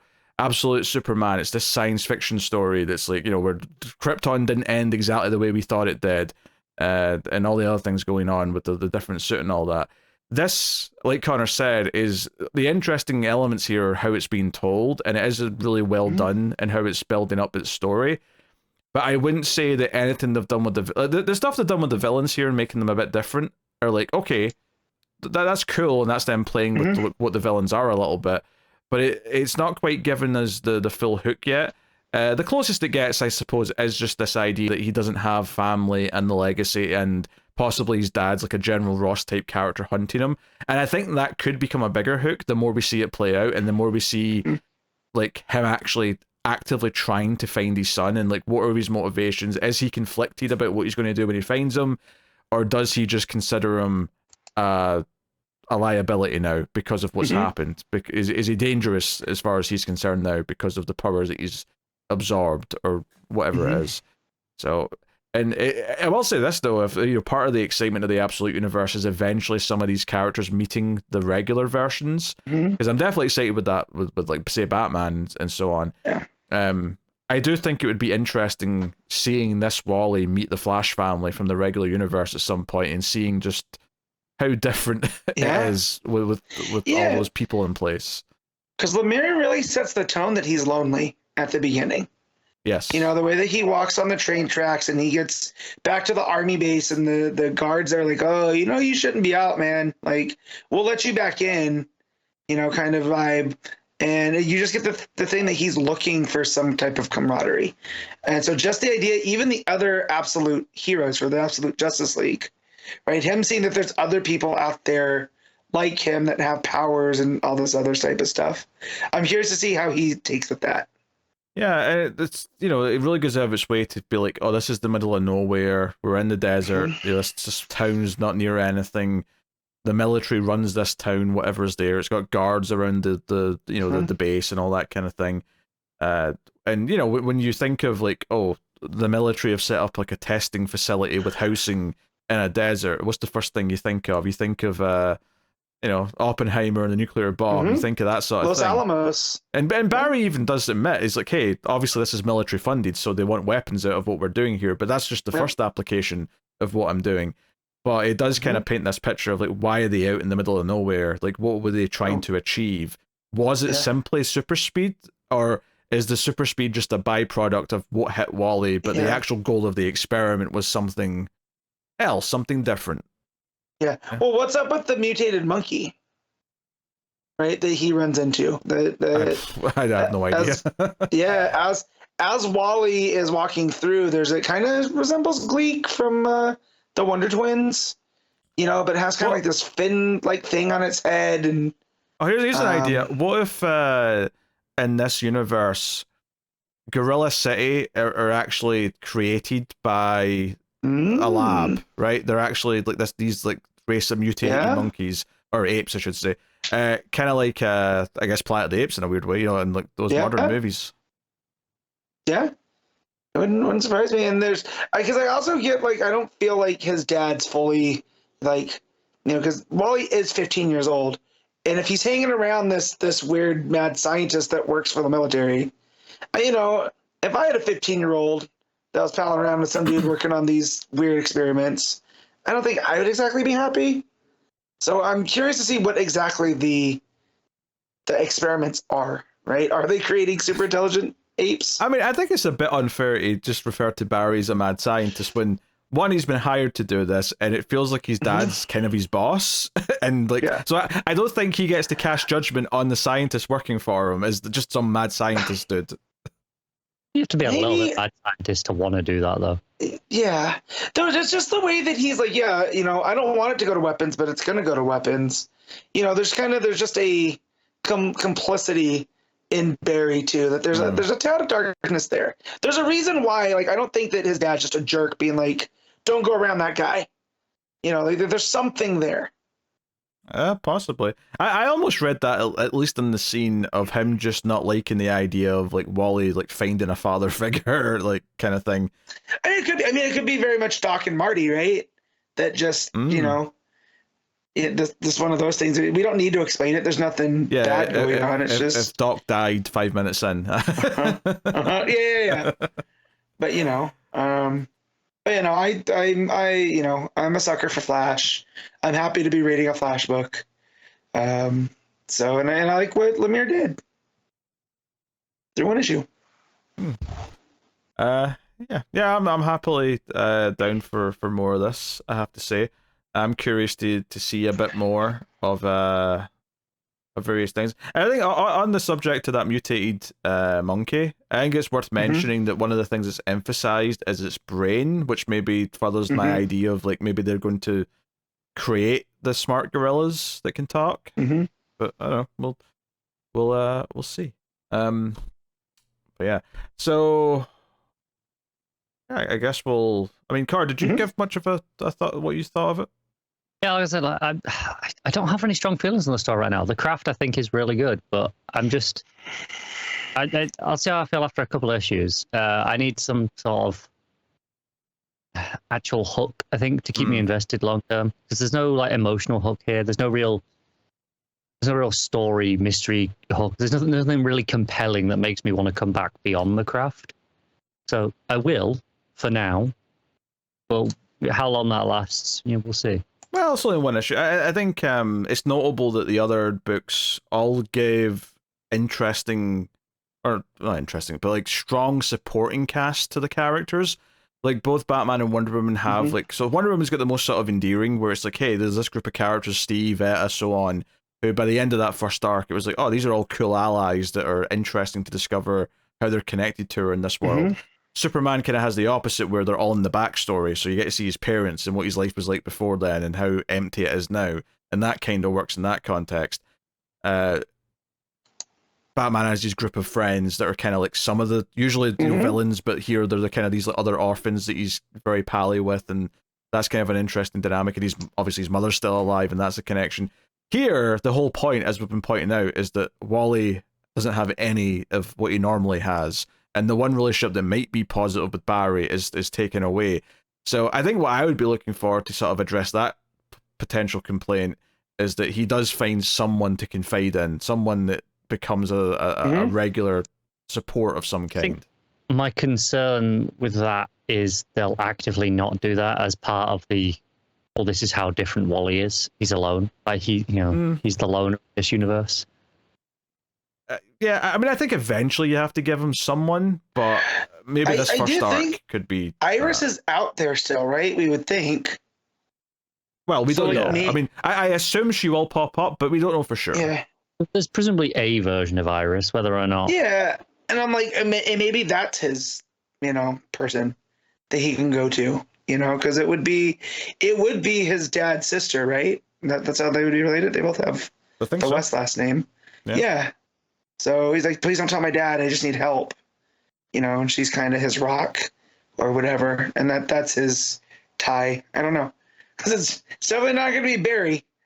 That's for sure. No, I don't know. I'm curious to see where they go with it. But, yeah. All right. And, they are, we haven't talked about too much. Obviously, we talked about the reds and the yellows and, like, all the way it sort of presented the super speed as his mind was rushing through different things. But yeah, I think coloring's very strong. Some with the reds and the yellows, sure, but even when he walks in the experiment and everything's all this sort of pink color, and it just feels very distinctly different to a lot of the other color schemes in the book. I think that's very intentional. So, I would also say that Robles' art is kind of the closest we've seen in the Absolute Universe to more mainstream DC. It's not quite hostile, right? But it feels more than, Dragotta or I'm drawing a blank. I love him. Sherman? For Wonder Woman. Sherman. Yeah. It's just more typical what I think of when I think of DC.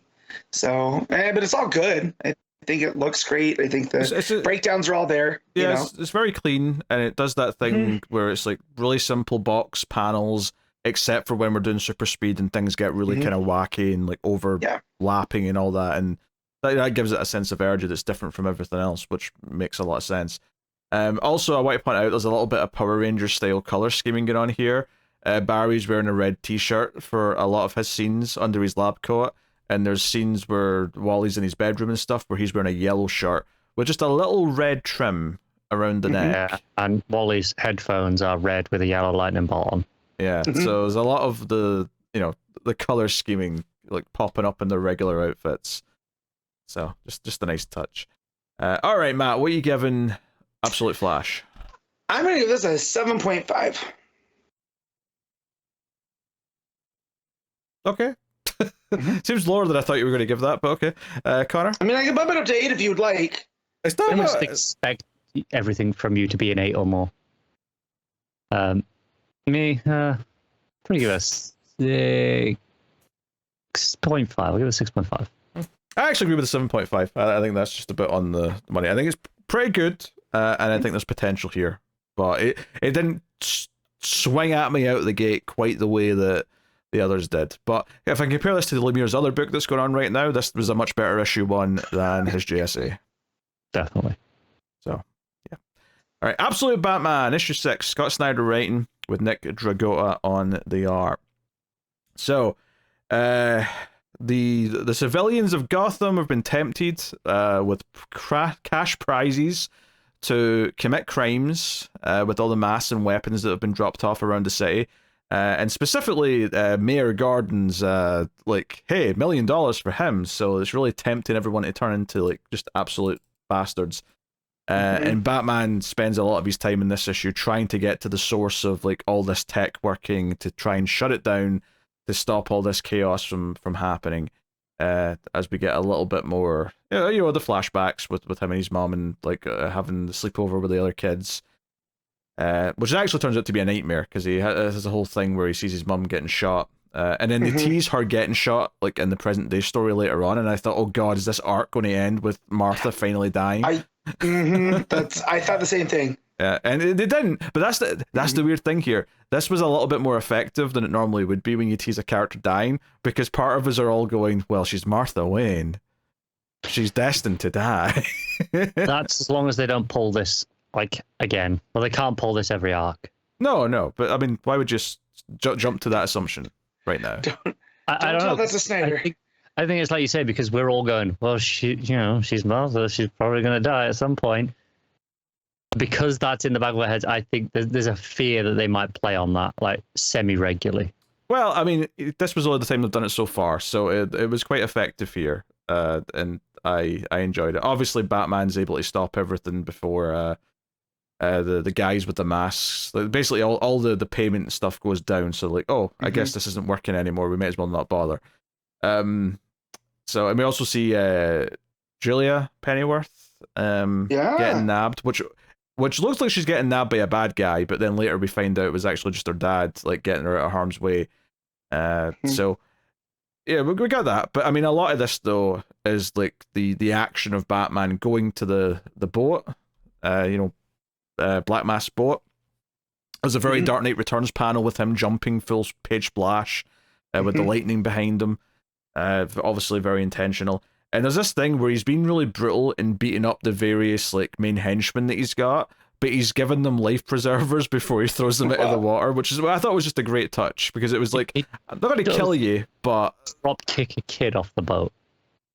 Whoa. Don't jump there yet. That's not a drop kick. That is a punt. That's yeah. So in the terms of sports, Pete, that's a drop kick. In the terms of wrestling, it's a punt. So wait, there's a difference. For what me and you think of as a drop kick, which is the run, double foot, middle of the ring, jump kick. Yes. Versus what you would see in rugby, and I don't know. Do you do drop kicks in soccer? No, but it's rugby. It's a drop kick. Yeah. I've never heard that term in relation to sport. But for us, Pete, it's a punt, because that's how I described it. But before that, the one that got me is where he attacks the DJ, and then he throws it around their neck, and then throws them or kicks them off the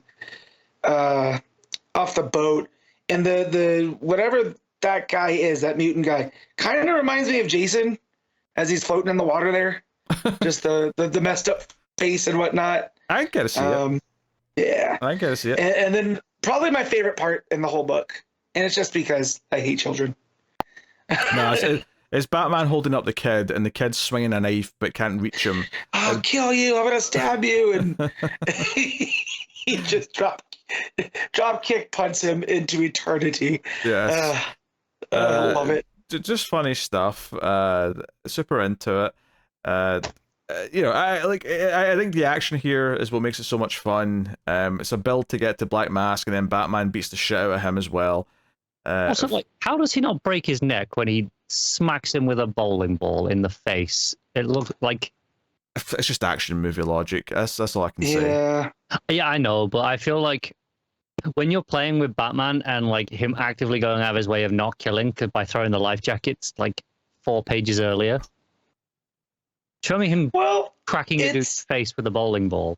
Yeah, but let's just say that Black Mask is reinforced. So Batman knew this because he's Batman. Okay. And he's just, and he only picked up like 8 pounds. Like, I know that's a lot still. You don't want to be hit with 8 pounds. But he just picked up a Yeah, light Matt. bowling ball. How about I smack you in the face with an 8-pound bowling ball and we'll see how much it hurts.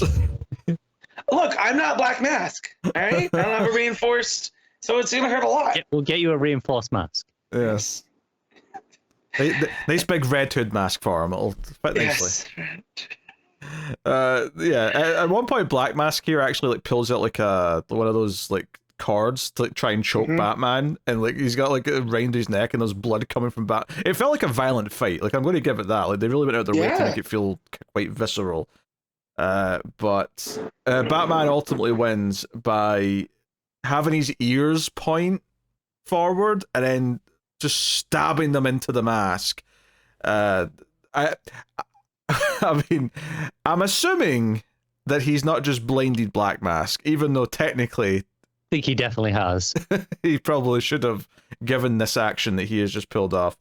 So, absolute Batman, he will cut off limbs and he will blind someone if they've earned it. You don't need your eyes to live. You know? So Bruce was just like, yo, we're done. Oh, dear. I mean, and to be fair, he was being strangled to death when he pulled this off, so it was a last resort, So, relatively speaking. I thought he was just going to headbutt him until he stopped. Where I was like, oh, we're going to get the Batman headbutting Black Mask. And then when the ear started going down, I went, wait, what's going on here? Is he cutting the cords? Right? And then you turn the page and he's headbutted him, but with the ears down, like a saber-toothed tiger. This full page is what I saw on Twitter, like not long after reading it, and I'm like, glad I read that first. Yeah. No, that's fair. a shame. But even Black Mask gets the life preserver and gets thrown over the boat because Batman wants to blow up the boat, so he's made sure that everyone's off it first. But he's left in pretty bad shape. He falls into the water, and this is all intercutting. We're jumping panels with the flashback and the mum giving him the pep talk and how she likes that photograph of him and the friends, even though it was the day that his dad got killed. And it's also intercutting with Martha and Gordon's near-death experience. And Martha punching a bad guy in the face because she's Martha Wayne, and it runs in the family, apparently. She had a bowling ball, would have done more damage.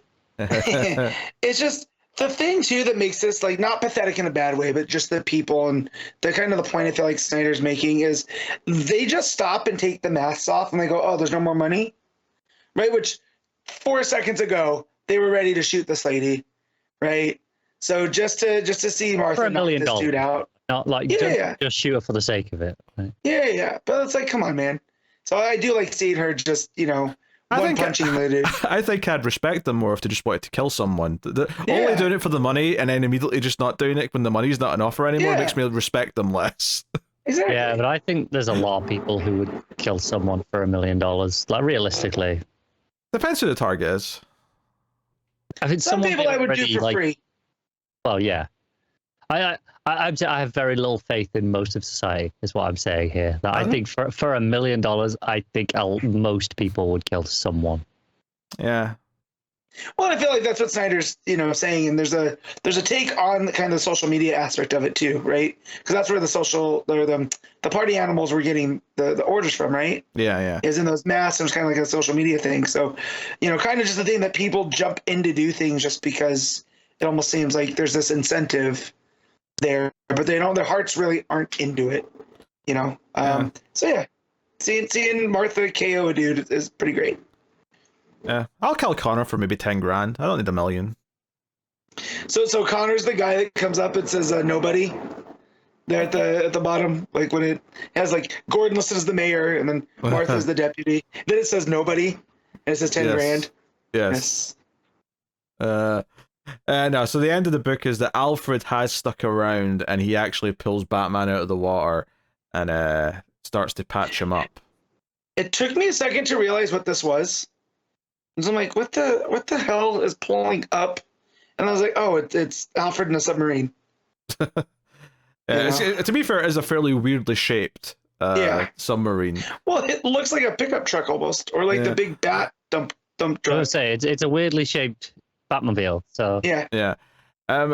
No, I mean, the implication I got based on his previous conversation with his daughter, where she like doesn't want to leave and he like kind of forces it anyway, is that he's agreed to come back and help try and fix Gotham because his daughter's refusing to leave it, and it's kind of like, I don't know, like, yeah, like sweet in a way, but also sort of begrudging. Like, okay, she's not leaving, and I don't want to force her to, so I'm going to have to help this bat idiot.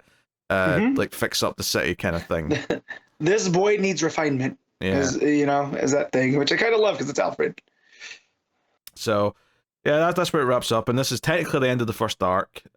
So this will be where the first trade ends, which it does kind of work in that. It doesn't feel like obviously like an ending, but it does feel like Alfred choosing to come and work with them does feel like a sort of a very defining evolution of where that relationship has been throughout this first arc. And Black Mask has been taken care of, so they have dealt with the initial villain, I suppose. So, no. But I think that's maybe a testament to the story not feeling like it's revolving around who the villain is, and it's more about who this version of Batman is, and that's definitely not something we're done with exploring. That was a big subversion with half of his rogues now actually being in on it. Uh-huh.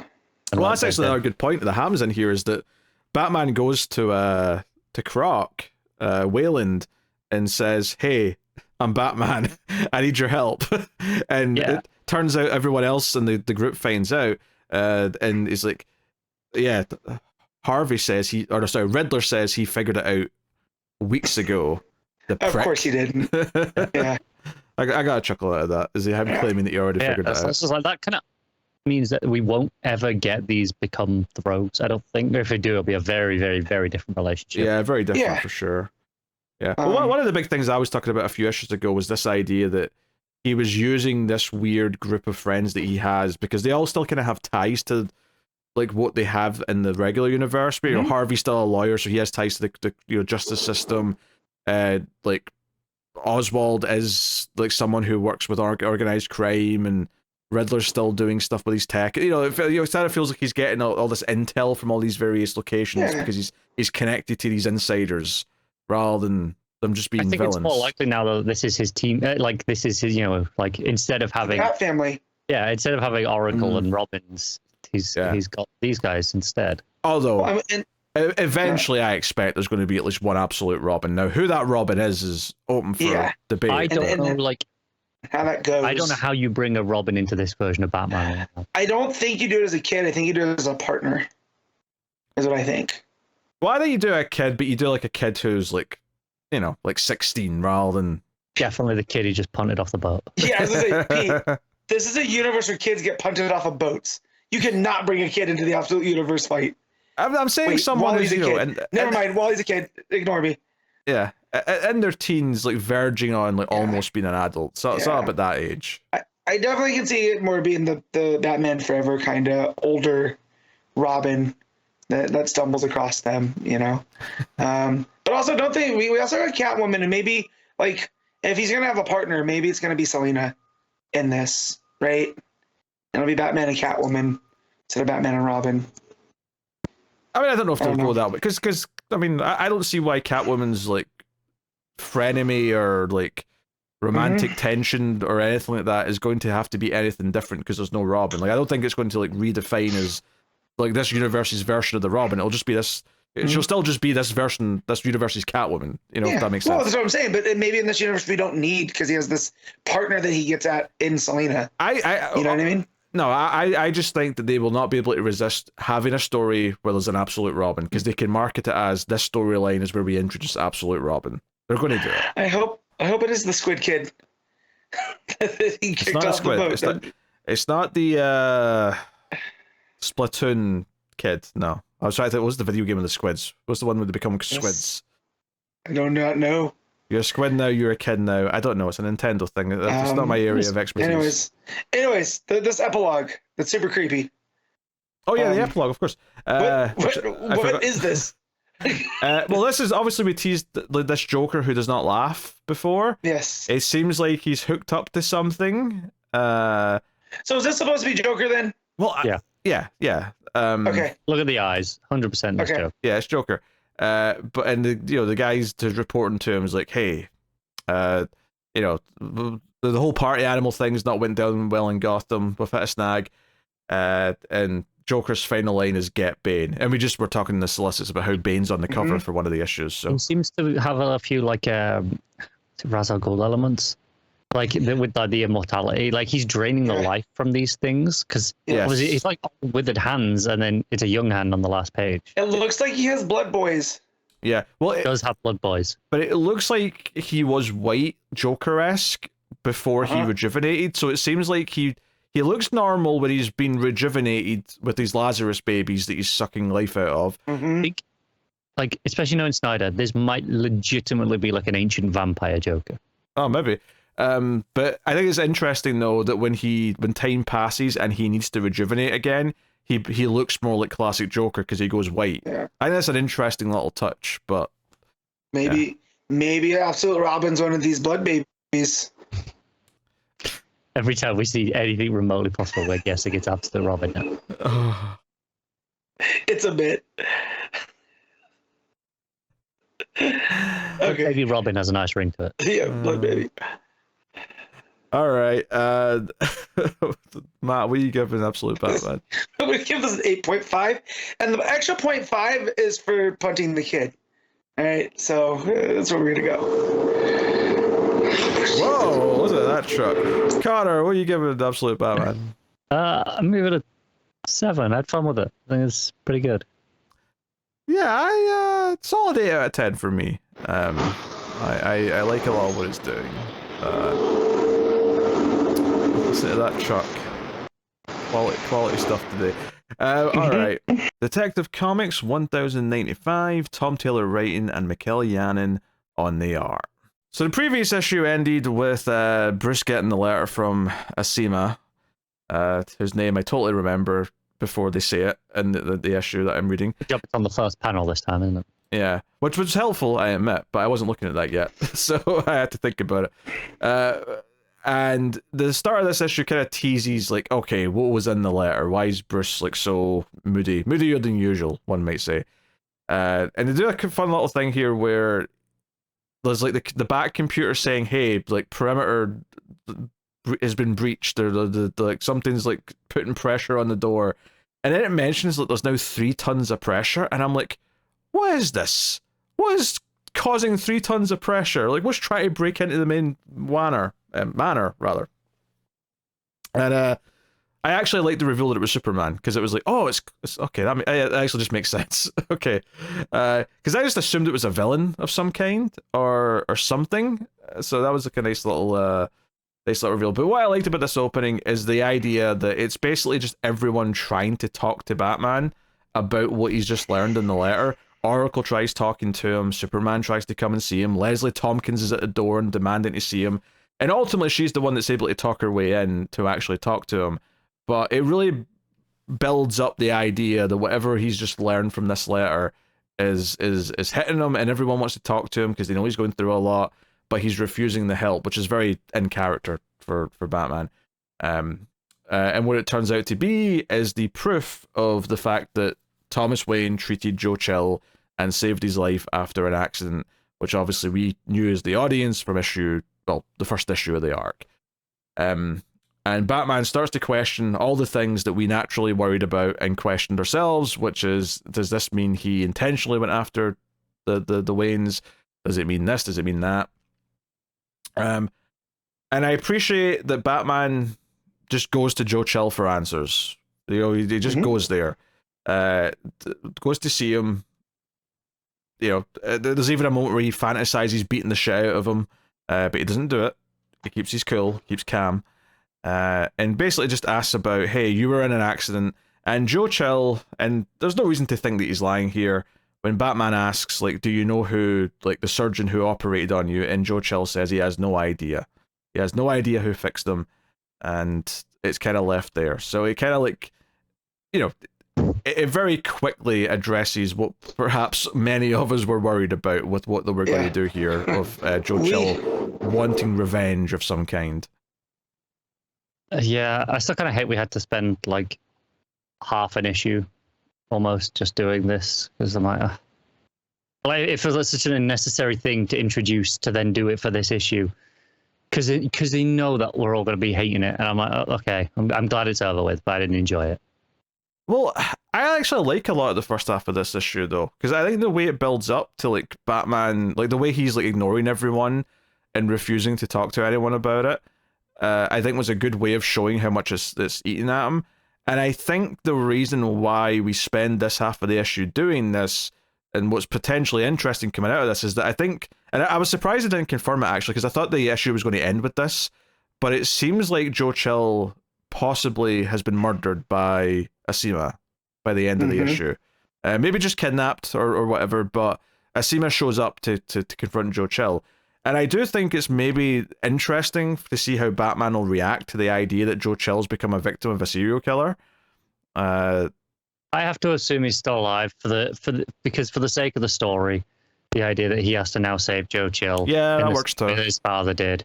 Okay, that feels too obvious to not do that.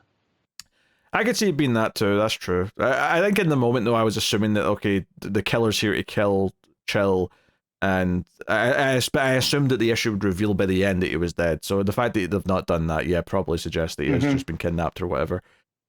But I think I appreciate the idea of like poking at the ideas and like forcing Batman to kind of like confront how he actually feels about, because there's a lot of this as he's walking up to Chill's apartment where he's like, oh, I keep tabs on him, I know where he works, I know what time he gets home, you know, I've never like let him out of my sight. Ever since he got out of prison, I have known exactly where he is and what he's up to, because I can't not be obsessed with that kind of thing. So I do think it's interesting thematically, and I kind of see how it relates into potentially like what the main plot's doing, with the stealing, you know, the life of prisoners to like, you know, fuel the rich kind of stuff. But yeah, obviously yes, he did have his worry in there for a bit.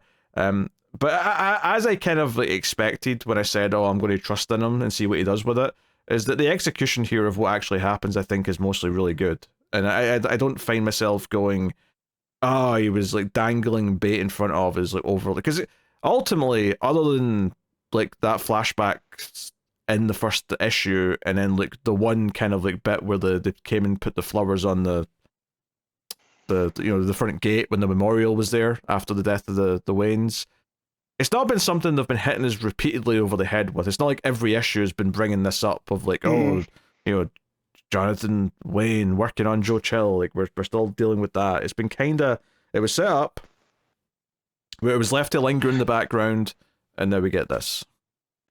Who's Jonathan Wayne? Sorry, Thomas Wayne. It's because of the Marthas. I'm mixing up my parentals. You crossed them up. I'm crossing the wires. Do you know what it is? Because at one point I almost said Thomas Ken, and I'm like, no, that's wrong. I can't say that. No. I ended up saying the opposite. So I like when he goes in there and Bruce is just strict to business, right? And then when he starts asking questions about the doctor, Chill's first thing is like, is this one of those other Arkham things, right? So like he knows there's like, he's hinting that there's something. If Batman's here to talk to him about that, then there must be something up. And then he asks him about the girlfriend and the daughter, and he's like not that clear with who the girl was, and isn't even aware that there's a kid, because he goes, oh, because of whatever happened, you know, the baby didn't make it. You say he wasn't, he isn't clear, but he's not clear. It's almost worse than that. He doesn't really remember exactly who she is. She's like, oh, it was, you know, something Spencer or something, you know, and he gets her first name, which is Evelyn, and he can't get, you know, the full one. So yeah. So it's definitely this whole Joe Chill in the dark, you know, it definitely has is Tom King, the other Tom, Taylor. It's Taylor, you know, like you said, leading us kind of along a way to go back around, which I'm fine with, you know, because now I'm more curious to what's going on with Asima and how she would have Martha's perfume. Right? Yeah, that's the other thing to talk about, is the letter is like doused in Martha's perfume, which has been discontinued for years. So this is a very intentional, here's the smell of your mother, like, you know, to freak you out kind of thing. And it's because Leslie's like, oh, I know that smell very well. I helped her pick it out, you know, back in Metropolis. on a shopping trip, and it's just like, oh, so like this is something. But yeah. Yeah, the art when Asima shows up to Joe Chill's place, I really like. Like, I think it just looks really good how she's in all black and red, but the background walls are all green, so she really pops in a kind of really sinister way, which is cool. And then there's a big scene where like Penguin is being like confronted by a lot of cops at the Iceberg Lounge, but it turns out to be Commissioner Savage just wants to like have a chat with Penguin, and basically, and this is like teasing something that they sort of like further allude to in a later scene, is the idea of like there's powers that be that are getting influenced in Gotham right now that are maybe behind the company making the drug. Savage seems to know who they are, and he's basically here to tell Penguin to like stop asking questions about this stuff and about the serial killer, because the people who are behind that like are very powerful, and it's, you know, like Gotham might just go away if you like ruffle the wrong feathers here, and we both have reasons to want Gotham to be prosperous. So that, you know, and Penguin of course agrees to do it, but also says, hey, if you ever pull a stunt like this again, come to me. It'll be, you know, war or whatever, because he's Penguin. He's a spiteful little man. Yes, and the guy that Savage brings with him is giving me like Blade vibes, right? Like he's feeling, you know, I'm not saying he's a vampire, but there's something about him, you know. I mean, obviously the sunglasses, but At night. is the red shirt maybe also adding a little bit? Maybe the high collar too, you know. Yeah. But you know, he's like, we've burned plague cities in the past, so it's like, who is this guy? Yeah, I assume he's from this group, which we get a name for later on, in another scene. But yeah, so Batman asks Superman to like, you know, publish a story about the company stealing the blood of criminals to you know, let the youth live, or let the rich live useful forever.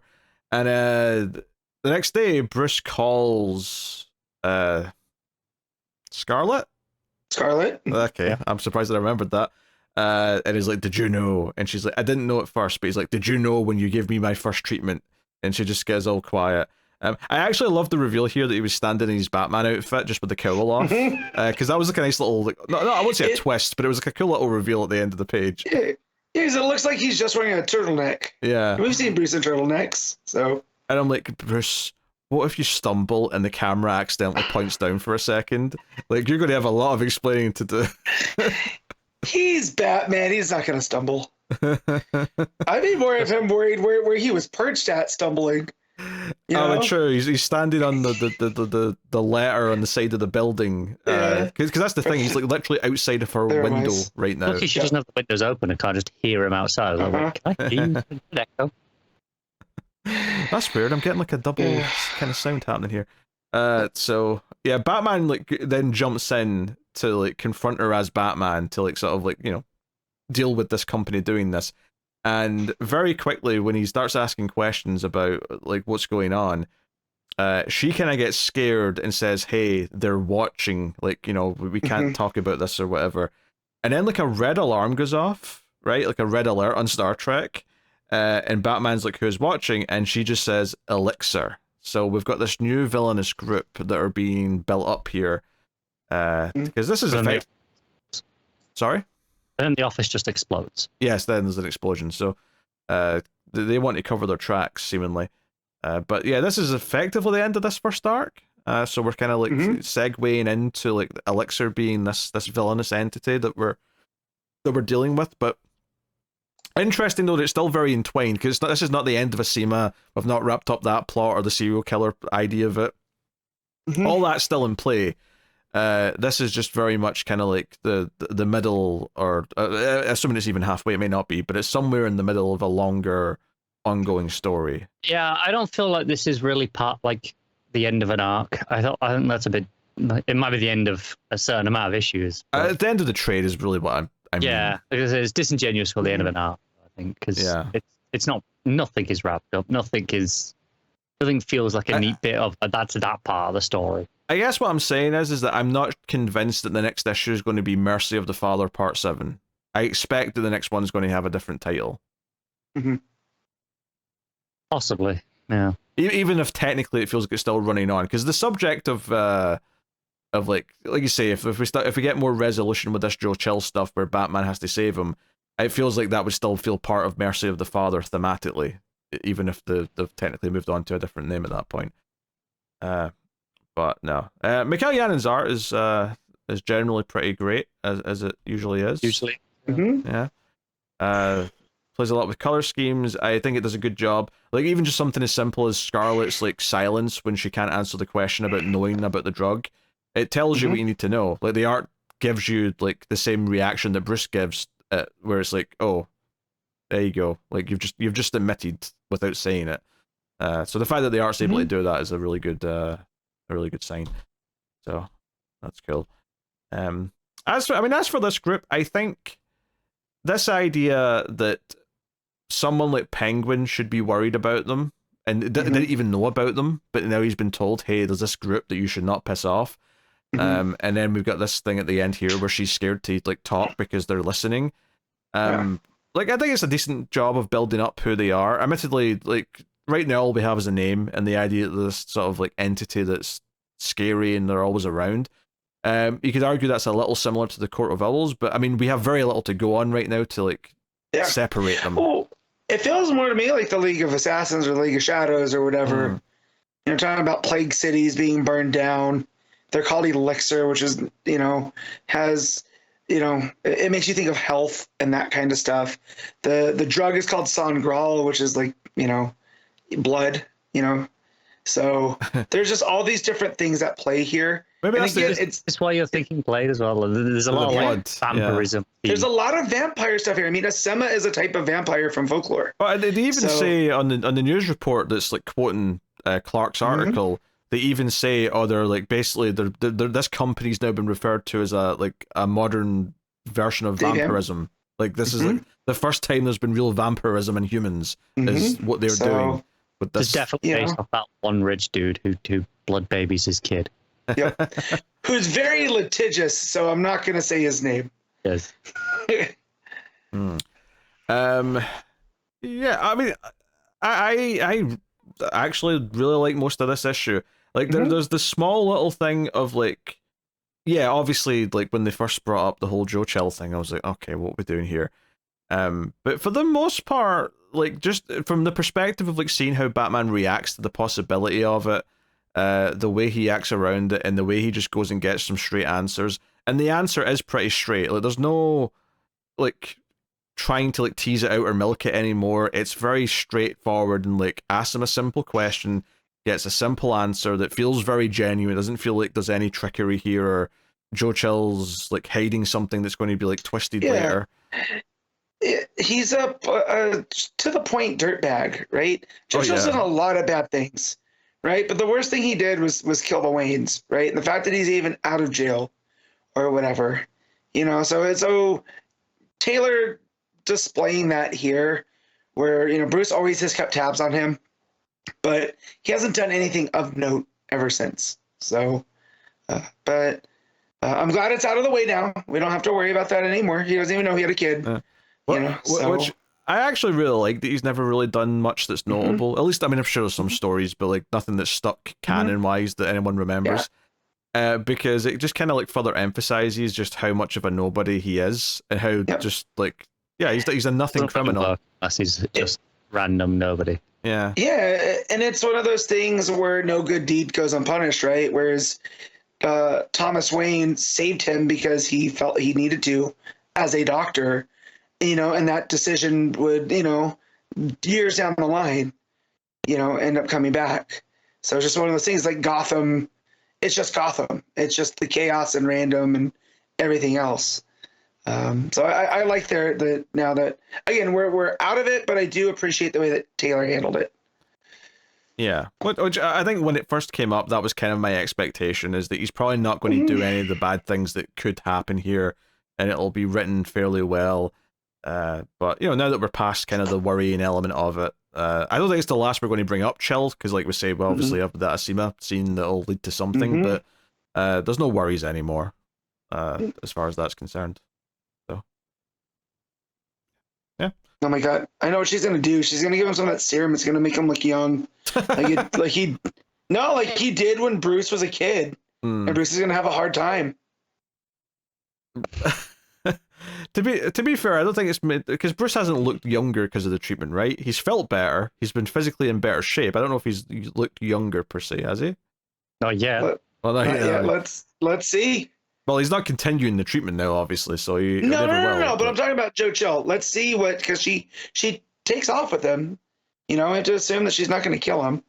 And there's nothing that he would have in his, dirtbag self. I don't think they could take his blood and turn out this medicine. Yeah. So, also, nice little touch in the art here. So when Batman enters, right, and Joe Chill holds a gun at him and Batman punches him, one's for real, but then he has the little fantasy of beating him up to a pulp. And those panels have this sort of red border that's almost like flames, the way there's these sort of pointy bits coming off of it. That's the same borders that were around the panels when Asima shows up. So I like that little connective tissue there, which is the idea that what Batman fantasized about but was able to hold back is something that Asima's actually potentially doing in the scene. And it maybe further suggests that this is personal for her, in the same way that Batman wants to do it because he's got a personal reason. Asima is doing whatever she's doing for a very personal reason. So that's just good art there. Which definitely makes me think that we know who she is by now. Oh, for sure. Yeah. It feels weird calling the borders of the panels art, but they are still art, technically. They are. Yeah. I mean, we talk all the time about, the panels bleeding over or the shape of the panels, things like that. Sure, yeah. Okay. Yeah. But yeah, it's a very different, it's less of a skill thing, because I don't think it's a lot of skill to draw the border of the panel, but it's more of a creative choice that's the impressive part that's good with this specifically, as opposed to, drawing a complex facial reaction or an action panel or whatever. All right, Matt, what are you giving Detective Comics? I'm going to give this an 8.5. Connor? I'm going to give it a 6. I didn't enjoy a lot of the stuff there, but I'm glad it's done for now. Okay. I think I'm going to go with an 8. A nice straight 8 from me for this issue. But good stuff. All right. Nightwing 124, Legacy number 311. Dan Waters writing with Dexter Soy on the art. So, the Dick gives there's a lot of blood from Dick. There's a lot of blood flowing through Dick blood. I'm like, how do I say this to make it sound as horrible as possible? Any way you want. Yeah, good. Yeah, so basically the Fly Boys, there's a few of them that have been experimented on and mutated that could be saved with blood transfusions, but the teddy bears are nah, we're not one of them spat in my face and took my nose, and we see this guy who's missing his nose under the mask, and it's oh, that's pretty grisly. That was rough. Yeah. So Dick's okay, I'm a universal donor, I guess I'm doing all of it. And Oracle's Dick, there's 4 people in there that need blood. That's too much blood to give. And he's well, it's the only way. I gotta do it. Don't tell me what I can do. Oh man, Dick. Yeah. So sure enough, he does this, and this is where we get this Zanny thing coming back in, which was introduced in that flashback story back 2 or 3 issues ago. And I remember thinking at the time when we got that one page of him looking down at everything, it was kind of creepy and kind of an unexpected little element they threw into that. I have to say, this was kind of well done in the way that, so Dick basically passes out because he's giving blood seemingly, right? We don't even get to see that. It's just there's this abrupt page turn where there's this full page of this Zanny character, and he's sort of looking down almost as if looking at the audience, and it does kind of feel like he's breaking the fourth wall a little bit. It feels like he's talking to us, and as it started I thought, this is weird, what's happening, did I miss a page? And then as it went on, I realized, oh no, he's talking to us. This is contextually starting to make a little bit more sense. And he's basically explaining to us that Dick has given so much blood that he's kind of in this near death state. and that means that he can potentially see Zanny again, because like only people who are close to death or close to the plane of death can see him. So he like goes into Dick's mind and has a chat with him and starts talking to him. And then even once Dick wakes up and he ends up trying to go to help with a crisis, even though he shouldn't because he's missing half of his blood, so he clearly is in no shape. A regular crisis, not a DC crisis. Yes, it's a regular, a situation. There's a situation that requires his attention, with murder bots going after people, and like he starts like having like him talk over his shoulder because he's still technically near death. It's almost like this link has been reestablished. And Zanny seems quite excited by this. He definitely feels like this kind of devil on the shoulder type character who's trying to convince Dick of whatever. And obviously there's some implications later in the issue from the other characters that like they're prepping Dick to hopefully be the guy who lures in like the youth to join the Cirque to like continue the Zanny way or whatever. I mean, some of it's a little bit vague right now. But this Zanny stuff to me is like sort of veering a bit more towards like almost like a Freddy Krueger type, like ethereal, like supernatural villain who's got like these plans, which is definitely really interesting to me in a direction. In the same way that when they went into the lab last issue and it's like, oh, we were doing like mad science experiments on this gang and that's why we've got these flyboys. It feels like Dan Waters is dipping into some interesting genre things with this story in ways that I did not expect. But each time he's done it, I found myself going, "Oh, this is kind of cool. I'm not hating this." Really, this Zanny, it feels a little bit Morrison-esque here. Oh, a little bit. I could see that. Yeah. Yeah, and I'm like, okay, I'm really feeling this like being that's both in the story and out of it. Yeah, I'm down for it. This just further goes back to when they did that reveal where Oracle said to Dick at the end of whatever issue it was, "Oh, that woman who runs Spheric, you ran into her as Robin," and I rolled my eyes and we all rolled our eyes and I said the story's still going to be fine, but whenever they reveal someone's connected to his past, like whoever the character is, it always feels it's just a bit of a trope now that we're all sick of. But the fact that story basically led way to, oh no, there was a time when he was Robin where he would get into a state where he could see Zanny. And it was this really spooky experience that's kind of like been forgotten about. But now he's in this near-death state again, and this character wants to use him for something and is starting to communicate with, I don't know, it's just really ethereal and kind of creepy and all the rest of it. And unfortunately, Melinda's given the Spheric lady the power to launch all these murder bots, even though they're supposed to be non-lethal. They're supposed to be non-lethal, but no one's trusting that that's the case. So yeah, even Melinda's quite quick to turn around and say, "Dick said you were bad news and you were going to betray me, and it turned out he was right." All 3 pages later. Yeah, it was very, very quick turnaround. So yeah, I'm surprised by how quick that was. I think the only thing that does as a negative is it does make Melinda feel a little bit, I don't know if gullible is the right word, but like naive. Yeah, I think that's fair. She's not gullible because she was like constantly like, "No, I know the risks, but I need the PR.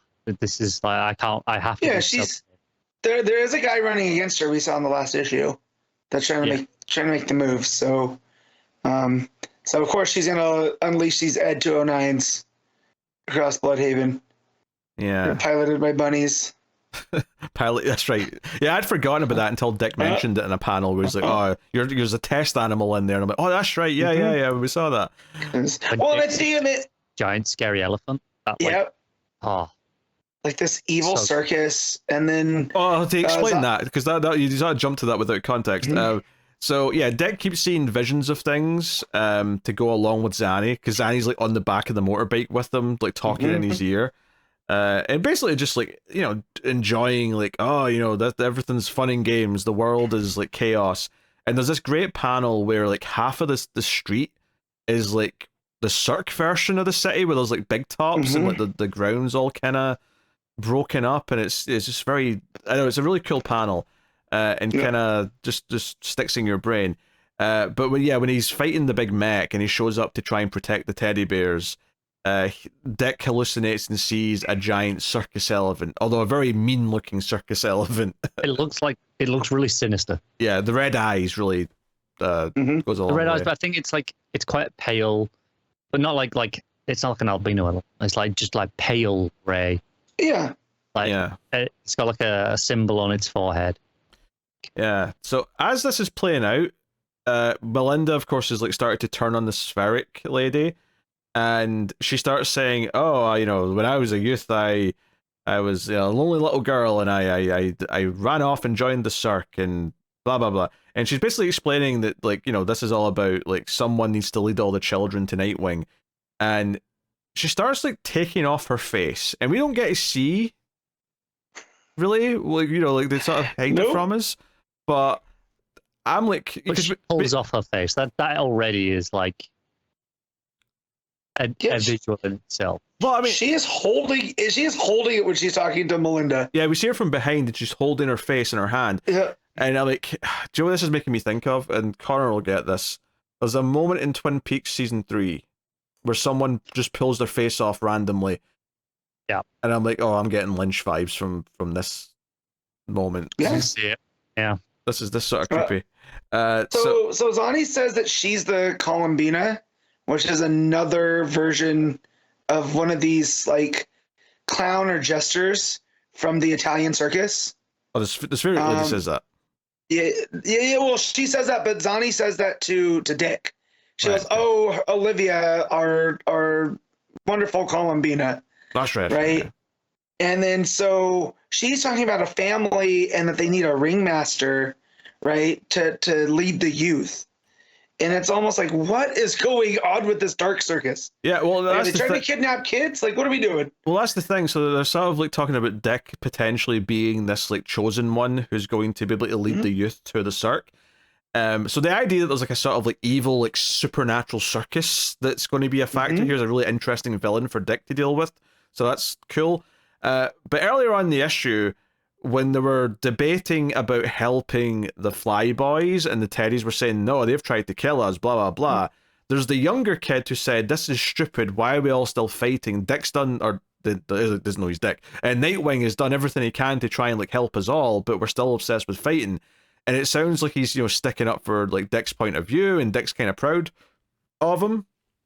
At the end of the issue, when the mech's like facing down Dick and he's like too weak to fight back, or he's like hallucinating too much, it looks like he's about to get blown to smithereens.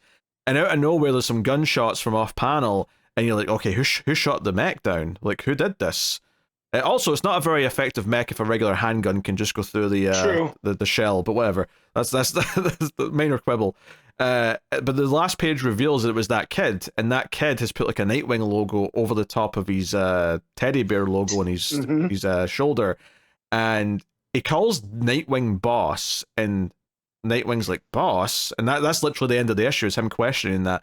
And it's kind of showing this idea that Dick's already starting to gain a following with the kids, and like maybe all the youth of all these gangs are going to start to see things his way, and like the adults, the older ones, like they're too ingrained and like hate each other too much, but the kids, and that's who the Cirque want. Maybe they're all going to follow Dick, and Dick's going to be, obviously not willingly lead them to this Cirque thing, but clearly that's what the Zani wants, is Dick can gain this following like no one else can.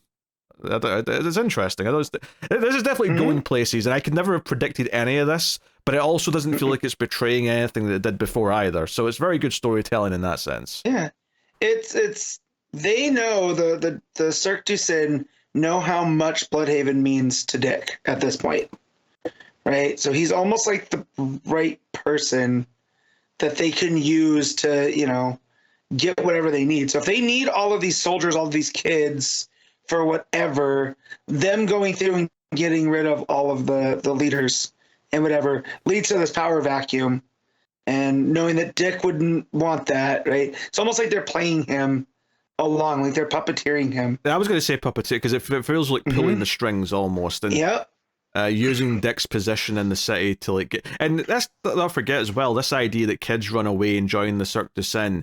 Yeah, all these kids already did this. They all ran away and joined gangs. So they already did kind of that same act, so they're prone to doing that in that way of thinking. So there's definitely there's a lot of like, I'm impressed with how much this one issue like built up so much of this lore that up and like what wasn't really mentioned before now for the most part. So Mm-hmm. good. Like Very good. Yeah. So it's like every issue adds something new and interesting to it, while being unpredictable, but not in a way that just feels like it's out of nowhere. Like it's unguessable, but it feels like a natural fit once it's there. Yeah, and I mean, up until now, I wasn't thinking there was really anything horror movie-esque about this Nightwing run, because Dan Waters' Batman book's obviously very horror-focused in a lot of ways. But this issue kind of changed that, and I went, oh no, Dan Waters is going to veer into horror at some point, no matter what. Yeah. And I'm not mad about it. Yeah, it's definitely more of the cosmic horror side at this point. We had some body horror last time, a little bit, with the mutation, with the radiation and whatnot. Now we're getting some cosmic, and just also the idea of this evil clown wanting to get their claws into Dick on top of it. You know, it's just very, very much our typical with a Bat character. Yeah, very curious to see where this goes, and to see what a spheric lady, or Olivia her name is apparently, what her face is. What's going on there? Like, what is Melinda seeing right now?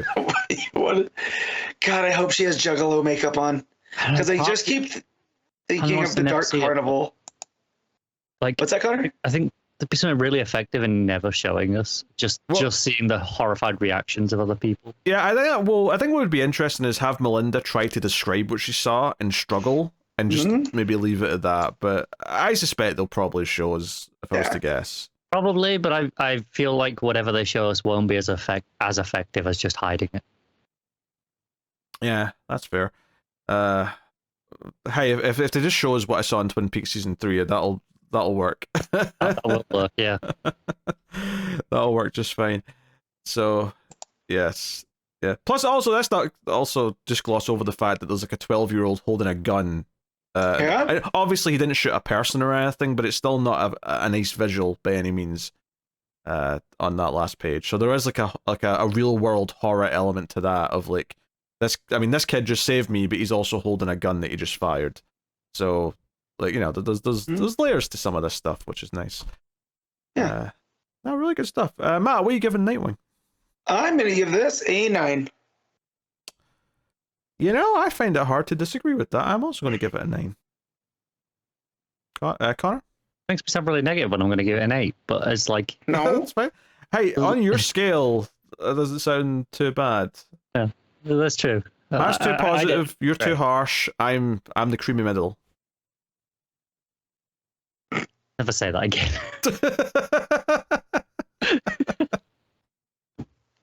What, it's the best part of the Oreo? Uh-huh. I'm leaving this alone. Yeah. The best part of the Oreo. All right, okay. What's the next book? The New Gods, issue 4, Ram V writing with Evan Cagle and Bernard Chang being the co-artist on this issue. So, yeah, New Genesis is at war. The bad guy who has already like taken over Apocalypse is invading, and we see Highfather sending out the various, you know, upper generals to go and like try and do various things. And that one character who like takes on the entire army on her own looks like a badass for like 4 pages. It's really quite something. There you go, Shadowfall, that's the one. Yeah. So no, we got all that going on, plus obviously the baby protecting stuff with Scott and Barda on Earth itself. Yeah, so yeah, there's a little bit of a flashback, and like, you know, young Highfather like effectively saying, "Hey, these mother boxes are pretty cool. This like energy that's in it. Oh, we should build a big one of those in the city. This really rely on all this stuff. I need a building size one of those. Why? Don't ask. But I'm gonna need it for later." Also, I think it's only these first like few pages that's the guest artist for this issue. It's Chang, yeah. It's just these like 3 pages though. But every issue's had that though. Every issue's had that little section. I think some issues have had more than others though. Yeah, because the first one had that entire like sort of prologue of like the universe. Like 6 or 7 pages. Yeah, that was quite lengthy, that one. Yeah, so you get this little thing, this little backstory, and then you like, you know, because I think there's a nice ironic like page turn here, where Highfather says, some like, you know, whatever your worries, you know, whatever your worries are, rest well knowing this. Should any grave misfortune befall the dream that we build, I am High Father, and I will not let it fall. And then the first panel on the next page is just the buildings of New Genesis being bombarded with explosions. Every And issue now- of this book surprises me, because every issue I think, oh, it's going to be more of the Scott Orion side of things. Like, That's Yes. what we're going to be focused on. And every issue is just, New Genesis is at war. There is No, chaos. It's really living up to the new gods, because we're seeing all of them. No, that's what I mean. Like the book is New Gods. It's not. Yeah. It's not a Mr. Miracle. It's not an Orion, but like it's not their book. But Right. because that feels like it's like got this inbuilt emotional core to it, it feels like that's where we're going to spend the bulk of things, and then it never is. It's where the heart is, and I suspect that there might be an issue down the line where it does get like a lion's share of an issue, but like it's treating it as this sort of steady like B plot almost, whilst the issues otherwise feel quite different to each other, issue to issue. But yeah, Instead of Shadowfall doing magic cosmic New God archery. I just like, I love how Ram V is making this seem epic in the best way. Like, these feel like actual mythological stories. it feels right? huge. Yeah, Like, it feels big. Yeah, and like we could say that the time that Shadowfall held off an invading army by herself, you know, like that's rad. He's really making new mythology. If I swear, like, I will be shocked if I don't accidentally call her Shadowheart at least once during this conversation. But yeah, there's a big full page where she sort of does this big magical. This is basically a video game ability where it's like, oh, this is her super, where she fires like 100,000 like magic arrows into the air, and they all come raining down onto the army. This is a Dynasty Warriors game. Yes, that's exactly what it is. Well, and she also says, "Sleep well, my sweets, at Shadow's fall." I was like, oh, and she has a catchphrase? This is great. I love the new gods. I went from like, oh, the new gods are cool, to like, I need more. So y'all can point me in some directions. Have you read the Kirby Fourth World stuff? I have not. I need to. Just read that. So, there you go. Okay. Like, you'll just go there. Good time. That's your This is Bible great. as far as new gods go. Well, don't let me, because I've fallen into beliefs for less than that. All right. Well, luckily they're not trying to con you money at the donations. There's no basket going around. If Jack Kirby says he needs it from the grave, I'll give it to him. All right. Hey, if he's asking for it, there's got to be a good reason. Duh, it's Jack Kirby. Oh dear. So yeah, we cut to I Earth. mentioned how much I love Barda. Oh yeah. Barda's like, beating up these Really, soldiers. you love Barda. Yeah, I love Barda. She knocks the absolute piss out of Orion, which I love. Well, that's later, but you're skipping ahead. Yeah. She's just beating up soldiers just now. As Scott is like trying to get to the kid and like try and like keep things calm and sort of like assure them that he's not there to hurt them. And then Orion shows up and it's like, oh, the 7-day head start is up, and Orion's like, look, we could have just done something else. And also, as this is going on, the mother box or whatever, the communicator that Barda has with the other guy, like she basically like finds out that New Genesis is at war. So it kind of feels like, oh, the news is spreading of this epic battle that we've seen some of just previously, because it feels like a big deal that they would find that out and be like, oh shit, like all this is going on, and not that it's like directly tied necessarily, but it is loosely in the sense that, okay, this new god that has been born. Obviously, we got the backstory of like why, like, this previous older like second world god, like, eventually sort of like put his energy into like okay, this new god will be born when the universe needs him the most, and like here we are, we're at that dawn of time, and like I don't know, it feels so grand, it feels so big. I really like that backstory we got as well. Also, like one of the new gods, forgive me, I don't know a lot of their other Mangar, I think this said, or Magnar. Yeah. He's basically just collecting more and more metal scrap as he's fighting. So he's like a kaiju with just metal scrap. He's pulling. So go ahead, Connor. Because with the one green light at the eye, that's kind of Odin-esque. Yeah.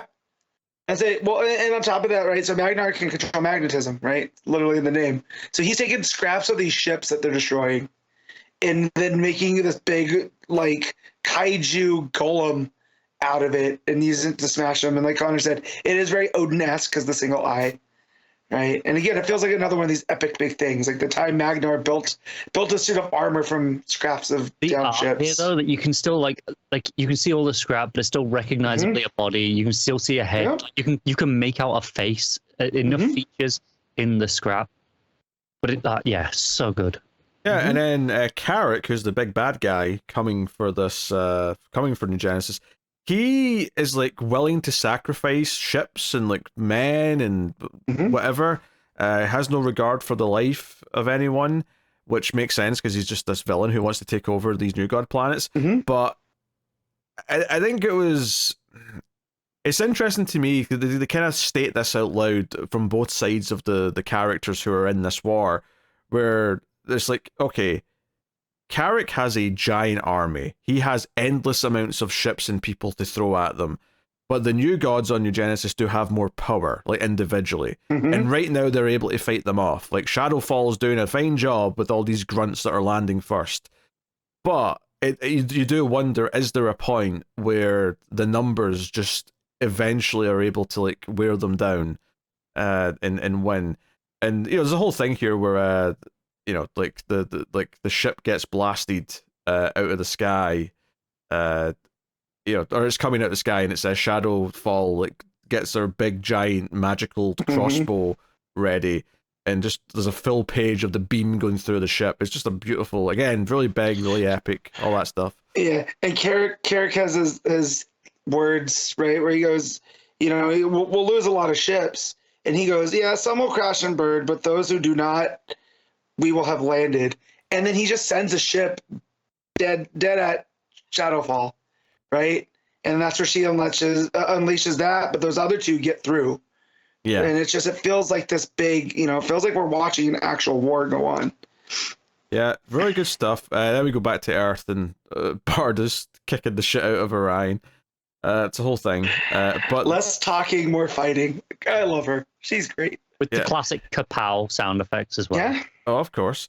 But this is where the kid, the new god, starts to like light up. And we're not really sure why. I mean, Scott says, "Oh, something's changed, some kind of like surge of energy," and of course that might be directly tied to the fact that Highfather seemingly is putting on some like battle gear and getting ready to fight. It's like he's realized that I can't just be this peaceful person anymore. I have to actually become the warrior again. So he comes out in this like ridiculous outfit. Like, I know it looks ridiculous here, but yeah, I mean, like Highfather's been, relatively speaking, in the scale of New Gods, benevolent. Yeah. Yes. For all things. But to note, he definitely has that power level in there. Like, and now he's got to bring. Yeah. So he says it early on that he put away the scepter and picked up the shepherd staff, right? So meaning like I'm not going to rule on people. I'm going to shepherd them along the way. And as his role as the Highfather, he is the direct connection to the source, right? So this gigantic mother box that he had built, eons ago, that is supposed to channel all the source, right? Like the mother box can. He channels it directly into him to give the rest of the new gods a surge. Right. Yes. So it's almost like he's opening up the dam, and then when he comes out, he's in full armor. So when you're Messiah that essentially put down the war weapons and picked up a staff, comes out just in armor, you've done goofed up, right? Yeah, but like when you're it further just kind of solidifies though that this is maybe the end of this like batch of New Gods time on top. And it's interesting as well that I don't know if like he would have known that he'd also have sent this surge of power to this new kid who exists on Earth. Like, he's also, he's also receiving this boost from this like thing because I don't know, it's lots of interesting stuff going on. It keeps surprising me with like how it's developing its story. This felt so grand in scale. This issue, so I like just some of the little bits in the art, like the visual touch of showing us that surge of energy is linked to activating the kid. Is the Highfather's scepter staff. Like the symbol is there, and it's also, to make it even clearer, it's on the next page as well when Highfather walks out. And it's not just that it's there, it's baked into the panel. Yeah. Also, that first time it shows up on that previous page, it's there, but notably, it's there in negative space. It's not actually. It is in the next page as well. Oh, you're right. It is negative space in the next page. You're right. Yeah. But because it's white on this first one, and you realize that it's not drawn onto the panel. It's actually separating into two weird panels. Through. Yeah. But it's interesting though. Yeah, I very impressed, and I guess I'm not surprised because Ram V kind of blew us away with his Swamp Thing, and even the Vigil in a lot of ways did some really cool, interesting concepts. And it's nice to see that this seems to, at least going by the Kindle rankings, seems to be doing all right. Like, people are showing up for it and realizing that it's actually very goddamn good. Yeah. Also, I'm not surprised me and Matt are super into it. I think there was a moment where I was like, well, I thought Pete could have gone either way with this one. It's like giant sci-fi, like gods, and it's getting extra mythological. It's all about how it's handled, and I think Ram V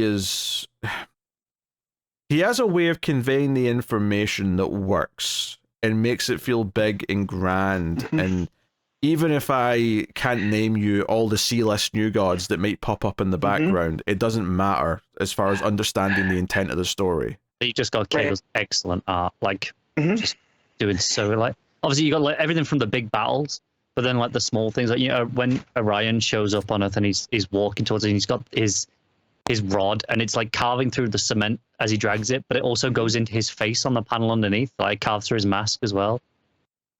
So good. Yeah. No, very good. Yeah, no, this has been one of the highlights of the month for the last little while. I think it's fair to say. So no, cool. Matt, what are you giving the New Gods? I'm giving this a 9.5. Oh, just like Shadowfall. I'm gonna go with a 9 still, which obviously is very high for me. Yeah, I'm going with a 9 as well. It's excellent. Yeah, so I can't wait until Karlach and the other characters from Baldur's Gate 3 make an appearance in New Gods. That'll be fun. Wait, I thought you were making up names for a second.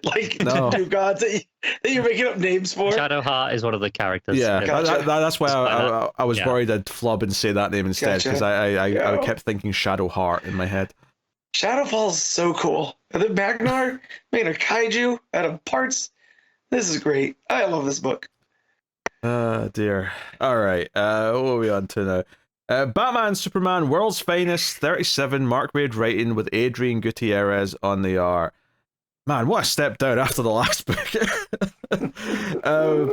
Okay, the biggest problem with this particular issue, an arc as a whole, I would say, is that I've already forgotten what happened.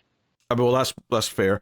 What I was going to say is that I really don't give a crap about this mermaid chick and her marriage to this other C-list Aquaman character. Yeah, but at least she has the Ronald.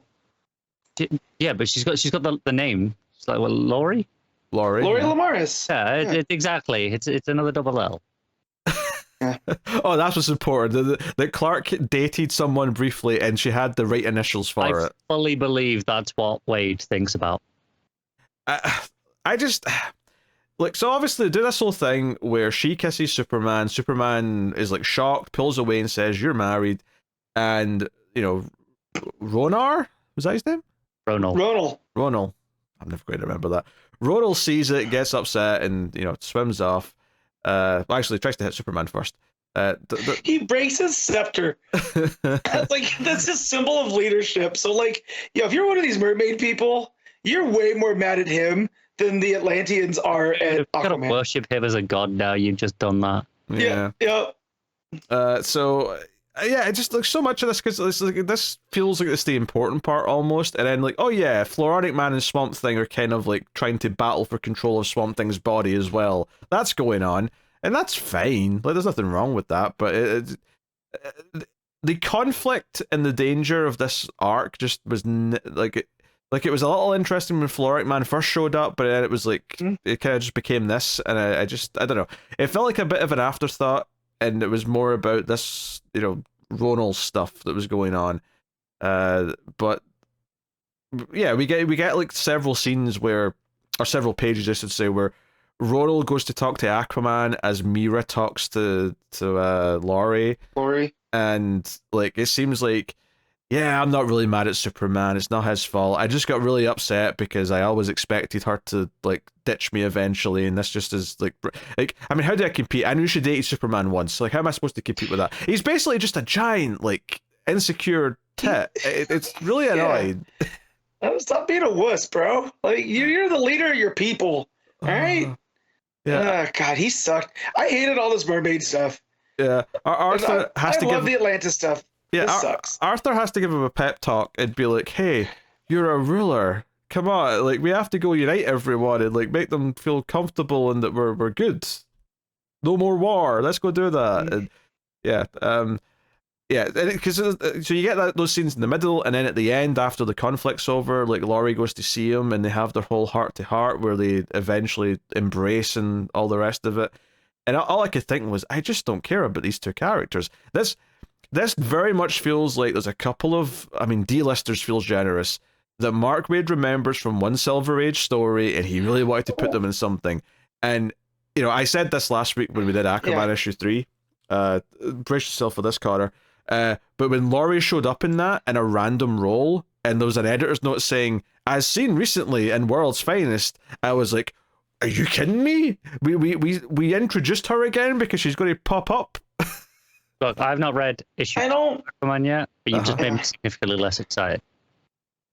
It's there's a couple of interesting concepts, but I'm not super into this first arc. I don't think I've spoken about it at all on the show yet. But like that book, you were here for issue 1, right? Then it was issue 3. I've not read because I've read issue 2. Then I've read I've read the first issue on the Other World. Right. Every time it said Dark Tide, I groaned and rolled my eyes. I hate it. Like, and it would be a fine like name for a weird Aquaman thing if it wasn't in a Dark Side style story world. Like, if that wasn't a big element linking it, and it was like it wasn't linked to that explicitly, I wouldn't mind it as much. But because it is, it feels like, oh, we've got to make it fit with that. I'll just say, Carter, after issue 3, I'm not convinced it is that related to Darkseid, but that's another. Okay. Maybe in a teensy bit. They wanted us to think that at least, but first. Don't get me wrong. We still don't know why it was an Omega symbol that was the portal. Yeah, right? That's kind of what I was thinking. Yeah. So there are some Arthurian things that you might pick up on in issue 3, should you get there. Oh yeah, too much King Arthur bollocks. That's the other thing. Yeah, so you'll like some of that type of stuff. Too much King Arthur bollocks, Pete. Yeah. See, back with this, I think that Waid's like. For all the jokes we can that like, oh, he just wants to use the mermaid girl that Clark used to date in college. I definitely think there's going to be some Woodrue stuff that is going to spin out of We Are Yesterday. Yeah, but is any of it going to be as interesting as what's been going on in Poison Ivy? No, definitely not. Because Poison Ivy's its own little corner, right? Of doing this type of stuff. But I love like the stuff with the Inferno and burning the Amazon and the stuff that happened to Swamp Thing through all of that type of stuff. I feel like that's what he's focused on here, and I just don't care about it here because I can just read it over there. And so here I end up having to watch a couples therapy session between two mermaids at the end after Swamp Thing fights Sonic Man underwater. And this was a chore. Yeah, I just found it hard to care about any of this like side character stuff. And this it's fine. The colors are doing a lot of heavy lifting to make it feel like it's still like the damn Mora stuff. But it's not on that level. It's nowhere near as clean and sharp as Mora's work. Yeah, well, at least with the next issue being the first part of the 6-part story that's crossing over between this and Justice League Unlimited, I'm assuming that's going to at least feel more like like it has more direction. Like it's got like more purpose than this did. That's weird because I don't think this book has ever had purpose or direction. Right? It's the whole time. Let's just tell some random stories. So it's felt worse recently, though. I think the last few arcs have felt a lot more plodding to me. I wonder if part of that is, one, it's just been going on a while now, and there's less appeal. 2, Waid's working on a lot of books right now, and 3, no damn more. There's a mix of those things. It's since Eclipso took over and Gutierrez is doing the art, and I like Gutierrez a lot. art a lot, probably more than you guys do. But he's not Namora, right? Mm. So it just almost feels like this has been relegated to the B book. I think like the art. I'm sure I've seen the art somewhere else before, but here in this book with these colors, it feels like it's trying to make the art look and feel like Dan Morris did. It wants to try and maintain that style and tone. Yeah, and I don't think it's playing to the strengths of. No. Well, so Gutiérrez, I had first seen on that Blue Beetle, the graduation day stuff. Right, I remember. And then the series. That, and I don't think stylistically, I think it's totally. Yeah. And I think it plays more to his strengths as an artist than this does, where it's trying to make it. Hey, remember Dan Mora? Yeah. All right, what are you giving World's Finest, Matt? I'm going to give it a 4.5. Damn, that's damning from Matt. Connor, what are you giving it? That's incredibly low, yeah. I'm going to 3.5, which is still very low, but like, yeah. Yeah, yeah, 4 sounds about right to me. Yeah, I wasn't feeling this at all. All right.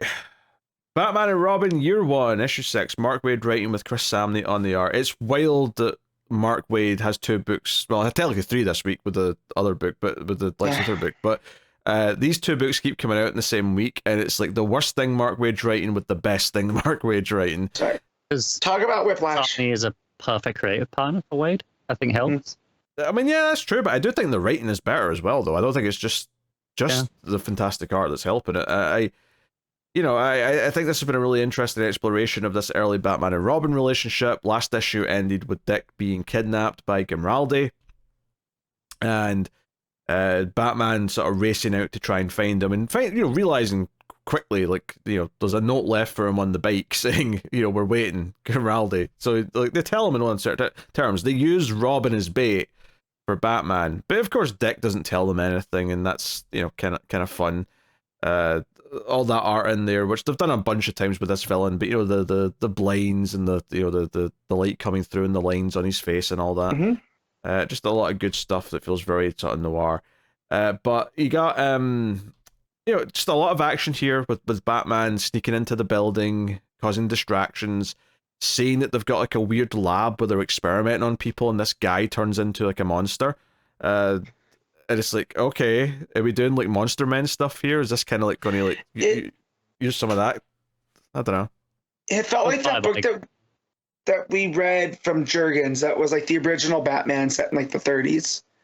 Oh yeah, they were making the First monsters. First night. Yeah. So I was feeling like that for a second. I'm like, is this Grundy? Oh no, it's not Grundy. This is something else. Yeah, for a second I thought it was like Clayface was getting like some treatment or something, but no, it's just like this guy's turned into like a big mutated kind of monster. Definitely feels like Proto Venom, maybe. Like maybe Grimaldi's trying to get the market on that stuff. Maybe. Right? So Robin actually gets out of his ropes easily, and is quite cocky about it when he does, as Batman's dealing with the big monster. Yeah, the way that he says, if you call those knots, right? As he's wiggling out, again, the voice is perfect for this era of Dick. Yeah, for sure. And he ends up like, okay, he can't go down. At this point, the lab started to like, be set on fire and whatnot. So he goes up to the roof. He gets a rope and something he can use as a grapple. It's basically just a faucet that he's using as a hook. But he basically makes a tightrope across to another building. And Batman's trying to find him, worried about him, and like, Batman's narration is very concerned.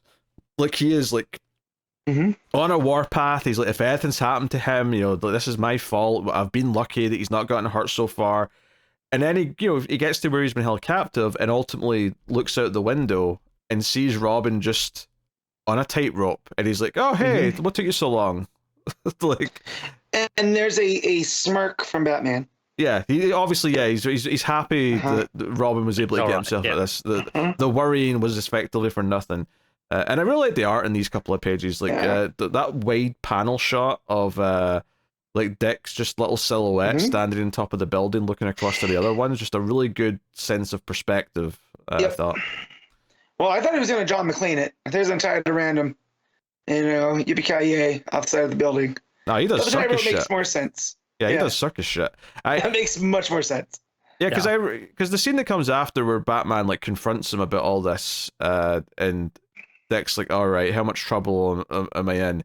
And he's like, you cost us, and like the bike, you're rich. And he's like, no, you cost us. There's a lab in there that I can't now sweep for evidence because it's now been burned, right? The villains have skedaddled. I knew where they were. Now I don't. Like, here's all the ways that you've kind of like set back this case that we're working on. But ultimately it becomes this thing where he because Dick says, I trained hard for the circus, I'm not undisciplined, I had to work really hard to be as good as I am at that. Batman says, but that's a show, we're not putting on a show, right? You make a mistake and you die. And that's when Dick says, do you know how much determination and how seriously I have to take this to do this kind of thing?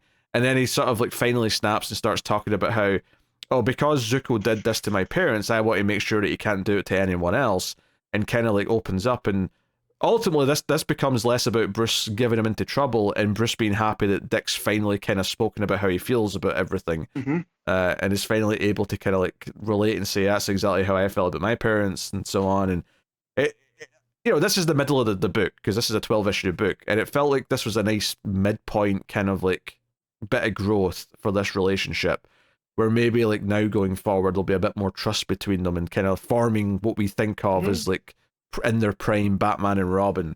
So yeah, no, I really like the writing in this scene and like the confrontation between them, and Dick pointing out that just because technically all my training was for something that was a show, being the show itself you have to take seriously to make it work. And it, I had to train for 10 hours a day. I got hurt repeatedly trying to do, the rope and whatever, or what, So I think it was in the same way that some earlier issues had Batman make mistakes or underestimate Robin. I really liked in this conversation, well, Batman's not wrong about anything he says. Robin has counterpoints that are equally, oh no, he's got a point, and Batman can't really argue with that. And I think that works. I like how Samnee does the breakdowns and stuff too. Because it starts with like Dick up higher than Bruce, right? And like in filmmaking and stuff, you're showing the emphasis on here where Dick really does have the higher ground here, right? He's proven a point to Bruce, and Bruce knows it. And so I just like the way that Samnee does that, and then with the way that there's so many panels, it makes it feel very snappy as you're reading it. Because there's a lot of these smaller, more slimmer panels, some that are just of their faces and reactions to things. And yeah, so it makes for a very cinematic conversation. Yeah. Something as simple as the moment he says, this isn't a show, the next panel of Robin is just this sort of very widescreen movie style frame of just Robin against the yellow background with his reaction. It was the idea of like the I don't know, like indignation, the mental alarm going off, and like the background changing to a solid color. Just it really, really works. And then Grimaldi's pissed off that he's hanging out somewhere else. So last issue they kept teasing like this file that they stole from the police that Gordon wouldn't even tell Batman about, and we find out why Gordon wouldn't tell Batman about it, because Two-Face has it and offers it to Grimaldi, and it turns out that it's the police's file of like potential Batman suspects, of like they're trying to figure out who he is, and we see just a bunch of different faces, and then of course the final panel is just that Bruce Wayne's face is in there, like that he is one of the dozens of suspects of like, maybe he's Batman. It makes me wonder, are we going to do like they've got to throw Grimaldi off the scent now, or are they going to like, is Grimaldi just going to go around and like start kidnapping all of these people and going after them until he figures it out, like one by one? Maybe have them all followed or something, or I don't know where they go with this, but it was a fun ending because like I said, this is the midpoint of the story, and I don't know if they're specifically writing this with the idea that it's going to be split into two trades, and maybe that was like part of the thought process, but I think this works as a nice sort of mid-season cliffhanger, if you will, of like, okay, we've kind of evolved the Batman-Robin relationship to a natural like new step where they've started to understand each other better, but we're going to throw in this extra wrench into the villain where there's maybe more of a threat there because now they have this file. But it also means that there's maybe a little bit of a confrontation due for Gordon and Batman for, you know, why they were doing this. And of course the reason why is because, well, they should be doing it. Because he's a vigilante. Yeah, I think they're also taking a month off as well before the next issue. Oh, so it really is a mid-season break. It really is a mid-season break. Yeah, I just checked. Yeah, the next issue comes out, well, May. no more delays. Comes out like late May. Mm-hmm. Okay, that's fine. This is a good place to have a little break then. This works as a leaving point. I think it was very intentionally structured to be like this. Yeah, and given that Samnee's doing on the art and all the issues, like, you know, that keeps him on schedule, and that's, you know, go for it. Yeah, no, I mean, this has been a very consistent book, and it feels like it keeps paying off on itself, and we didn't even get any, like, say, Clayface this issue, and I'm excited to see him again, because every time he's popped up, it's been an exciting jolt of life into the book, and, like, you know, it's why, like, we keep having reasons to go back and do an early days Batman story, and arguably even for a lot of other superheroes, is because there's just something really exciting about, okay, some of the first appearances of these, like, villains aren't, like, that great because they're from the Golden Age or the early Silver Age or whatever. It's really nice to get, like, a full fleshed out modern telling of, like, the first encounter of Batman and, in this case, Clayface, but it could be, you know, anyone that's not had that treatment. Obviously, we've done it a bunch of times with Joker at this point, but, you know, I don't know if we've had it with Clayface, and there's other villains I'm sure would benefit from the same kind of attention. So it's always exciting to see. But yeah, art's great. Samnee's killing it. Like you say, layouts are great. Facial expressions are great. The sequencing and the action, and particularly even just like the more quiet stuff of Dick going up by himself to the roof to make the tightrope, all just really great flow to the point where you really enjoy just watching it play out effectively. So, no, good stuff. All right, Matt, what are you rating Batman and Robin Year One? I'm gonna listen 8.5. Yeah, Connor. I'm gonna give it an 8. I'll go 8.5 as well. Really, really good. All right. Matt read Titans issue 21 for some reason, but it's John Layman writing with Pete Woods on art. Tell us about it, Matt. There's a method to my madness, and sometimes it bites me. All right.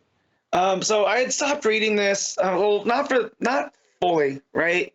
I was still getting them. I was gonna read them in a batch, and then the story's taken some weird turns where the Titans now are essentially being infiltrated by Deathstroke through Raven. And here Deathstroke has sent Psycho Pirate with his Medusa mask to essentially bring out the dark side of Raven that they had put away during the Tom Taylor's last arc when she was why am I drawing a blank? The winged, whatever it was, right? Queen. Dark winged queen? Yeah, like that. And so Raven's powers have been really wonky, and it's been kind of affecting everybody in the tower. And this ends with what looks like, this starts with Roy having people at like Arrow's point, as they're in this lab, and all of the Titans are fighting each other.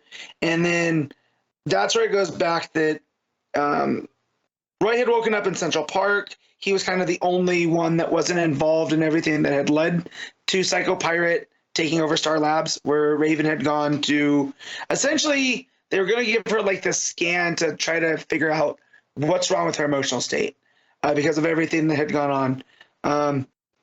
And so Roy ends up getting Cyborg, and Cyborg's working on this project that he doesn't want Roy to know about.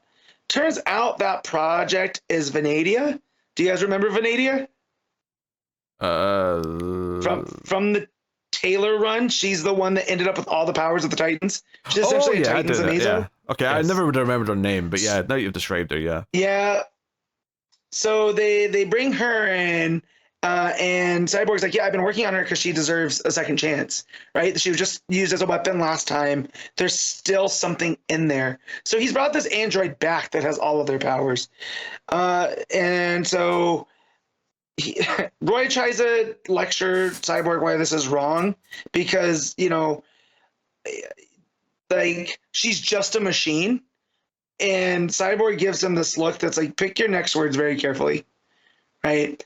Cyborg boom tubes them into the lab where Psycho Pirate has fully taken over Raven with the Medusa mask, which then this is what leads to the Titans all fighting at the beginning. There's a lot of cutting back and forth like that Layman's done throughout this book, but Raven is fighting Psycho Pirate in her like soul self and ends up bringing that dark side of Raven out, but that dark side ends up protecting her because it realizes that she can't have the darkness without the light, and that Raven can't have the light without the darkness, right? So it's just they're gonna have to find a balance in order to, in order for Raven to fully like get to her powers and use them the right way. And so they essentially fuse, and now Raven's almost at this point where she's at one with herself, finally. And that ends up knocking back Psycho Pirate, knocking the mask off, and the Titans are victorious. With help with Vanadia, because she was able, being a machine, wasn't susceptible to the Medusa mask's powers. And Psycho Pirate ends up cracking, basically, that he's working for Deathstroke. And the issue ends with Donna, who's leading the team, say that they're now going to take the fight to Deathstroke. It's a very mid-book at this point. It's been getting by on these different stories of, like one of them focused on Killer Frost and Clock King, and it's almost been these seemingly independent villains all working for Deathstroke and whatever Deathstroke's planning to do to the Titans. But yeah, the main reason that I decided to read this is so when we name our covers of the week. I knew it. I was about to ask, is this Jenny Frisian Starfire cover? I was like, there's a Jenny Frisian Starfire There's cover. a Jenny Frisian Barda cover in New Gods. You've got one to pick. Yes, I know. So now y'all know. Now y'all know my final two choices. Which one am I gonna pick? We're gonna keep it. Am I feeling Barda or am I feeling? You read and reviewed a book just so the cover would be eligible for your choice at the end of the show. Is that what I'm hearing? Yes, sir. Oh my! I knew it. I was about. If you hadn't said anything, I was about to ask, "Is this why?" Yep. Well, then I had to go double back because my computer's running slow and it wasn't showing up, and I got very worried that my whole bit was for nothing. But I'm like, I bought the cover. Like, I have it. I got it at the shop. I haven't bought an issue of Titans in physical in a minute, but I got this one. So, Yeah. All right. Did you read it? Yes. Yeah, it's a 6. Like, it's not terrible, but it's far from good. Okay. Yeah. Let me talk about the art real quick, because the art by who's in the art? Pete Woods. It's good for the action. A lot of good action sequences. Vanadia really kicks some butt. The Raven stuff looks cool, but yeah, it's just kind of a mid book at best. All right. Okay. So just one last book to mention here then, which is my Patreon book. Every month on patreon.com/MailFishTV, you can make me read a book at one of the higher tiers. I've been doing American Vampire for a long time now. This is American Vampire 1976, issue 6. And our team are on the way to this iceberg, which has got the Ixaku in it. The weapon / like being that could take on the tongue, the Grey Trader, all that stuff. And their hope is that Jim Book, whose blood is compatible with the flowers that are in there, is going to create the blood of life, the blood of light, or whatever it's called, and they'll be able to use that to fight the forces of darkness. So the first half of the issue, I do think is a little bit of a slog, because it's a lot of the characters standing around on the boat, just talking about what they're going to do, and then convincing who's going to go with Jim Book there, because they've got a little submarine to get under the iceberg to get into it, but they can only take 3 people. Jim has to go. He might be killed when this happens. They're not really sure. So there's a whole thing where he asks Skinner to come with them, because he's like, hey, if I'm going to die, I want my brother there. And he asks Pearl, because he respects her, So those are the characters that end up going. And then meanwhile, there's also stuff with Bixby, who's with the president, and the president just kind of saying how, oh, none of this matters. Me making a speech to the press doesn't matter because everything's going to be over soon. It's all kind of like creepy, we're all doomed kind of thing. And like Bixby even seeming very unsettled by the whole thing. There's also a heart-to-heart between Felicia and Travis about how she doesn't regret asking Travis to look after her kid, despite how bad things went. So all of this, it's all just these little one-on-one conversations. It's all build up. So the first half is a little bit of a slog, this issue, pacing-wise. And the issue also does something that I'm not sure I like in the second half. So this is probably one of my more lower-tiered issues by far, is there's a twist in the second half. So the three characters get under the iceberg, they get to this big skull inside, and like, oh shit, we're here, right? Whatever stuff comes from the Ikasu into the flowers is going to mix with Book's blood, and it's going to make this thing. And they're like, hey, go near the flowers, and if they blossom, if they open up, it means that you're probably compatible or something, right? I won't question it. I'll just take the word for it. And sure enough, like, it opens, and it's all very positive. He takes out a gold dagger, because obviously he's an American vampire. He needs gold to cut himself, because he has to, like, drop blood. And he makes a whole speech to Skinner and Pearl. He holds the dagger to his chest. And he narrates and he narrates, and then there's a turn of the page, and there's a full page spread of him turning and stabbing Pearl in the chest with the gold dagger. And throughout Skinner yelling, what the F, what did you do? We get a monologue from Book explaining that when he was brought back to life, the blood that was used was ancient, and it was basically connected to the tongue. And the best way I can describe it is that, like, the Book that the man who lived was still a good person, but this version of him that exists now is kind of like in the hit television show Buffy the Vampire Slayer, when a vampire doesn't have a soul. This is effectively what he's like here, where he's become Angelus. Yes, he doesn't have any of those things. Why are you shaking your head, Connor? I'm talking about vampires. Yeah, I don't care. You know what? Because I get it instantly. That also, I love Pearl. You have to put up with this constantly, man. Every time we talk about Connor, I've been doing shows with him since 2013. This has been his bit. No. Every time we do TV news, he gets the most tenuous links he can possibly find, and then does this. Look, every time. The hater in me loves it. If that were me, I would be angry. Hey, Matt. All right?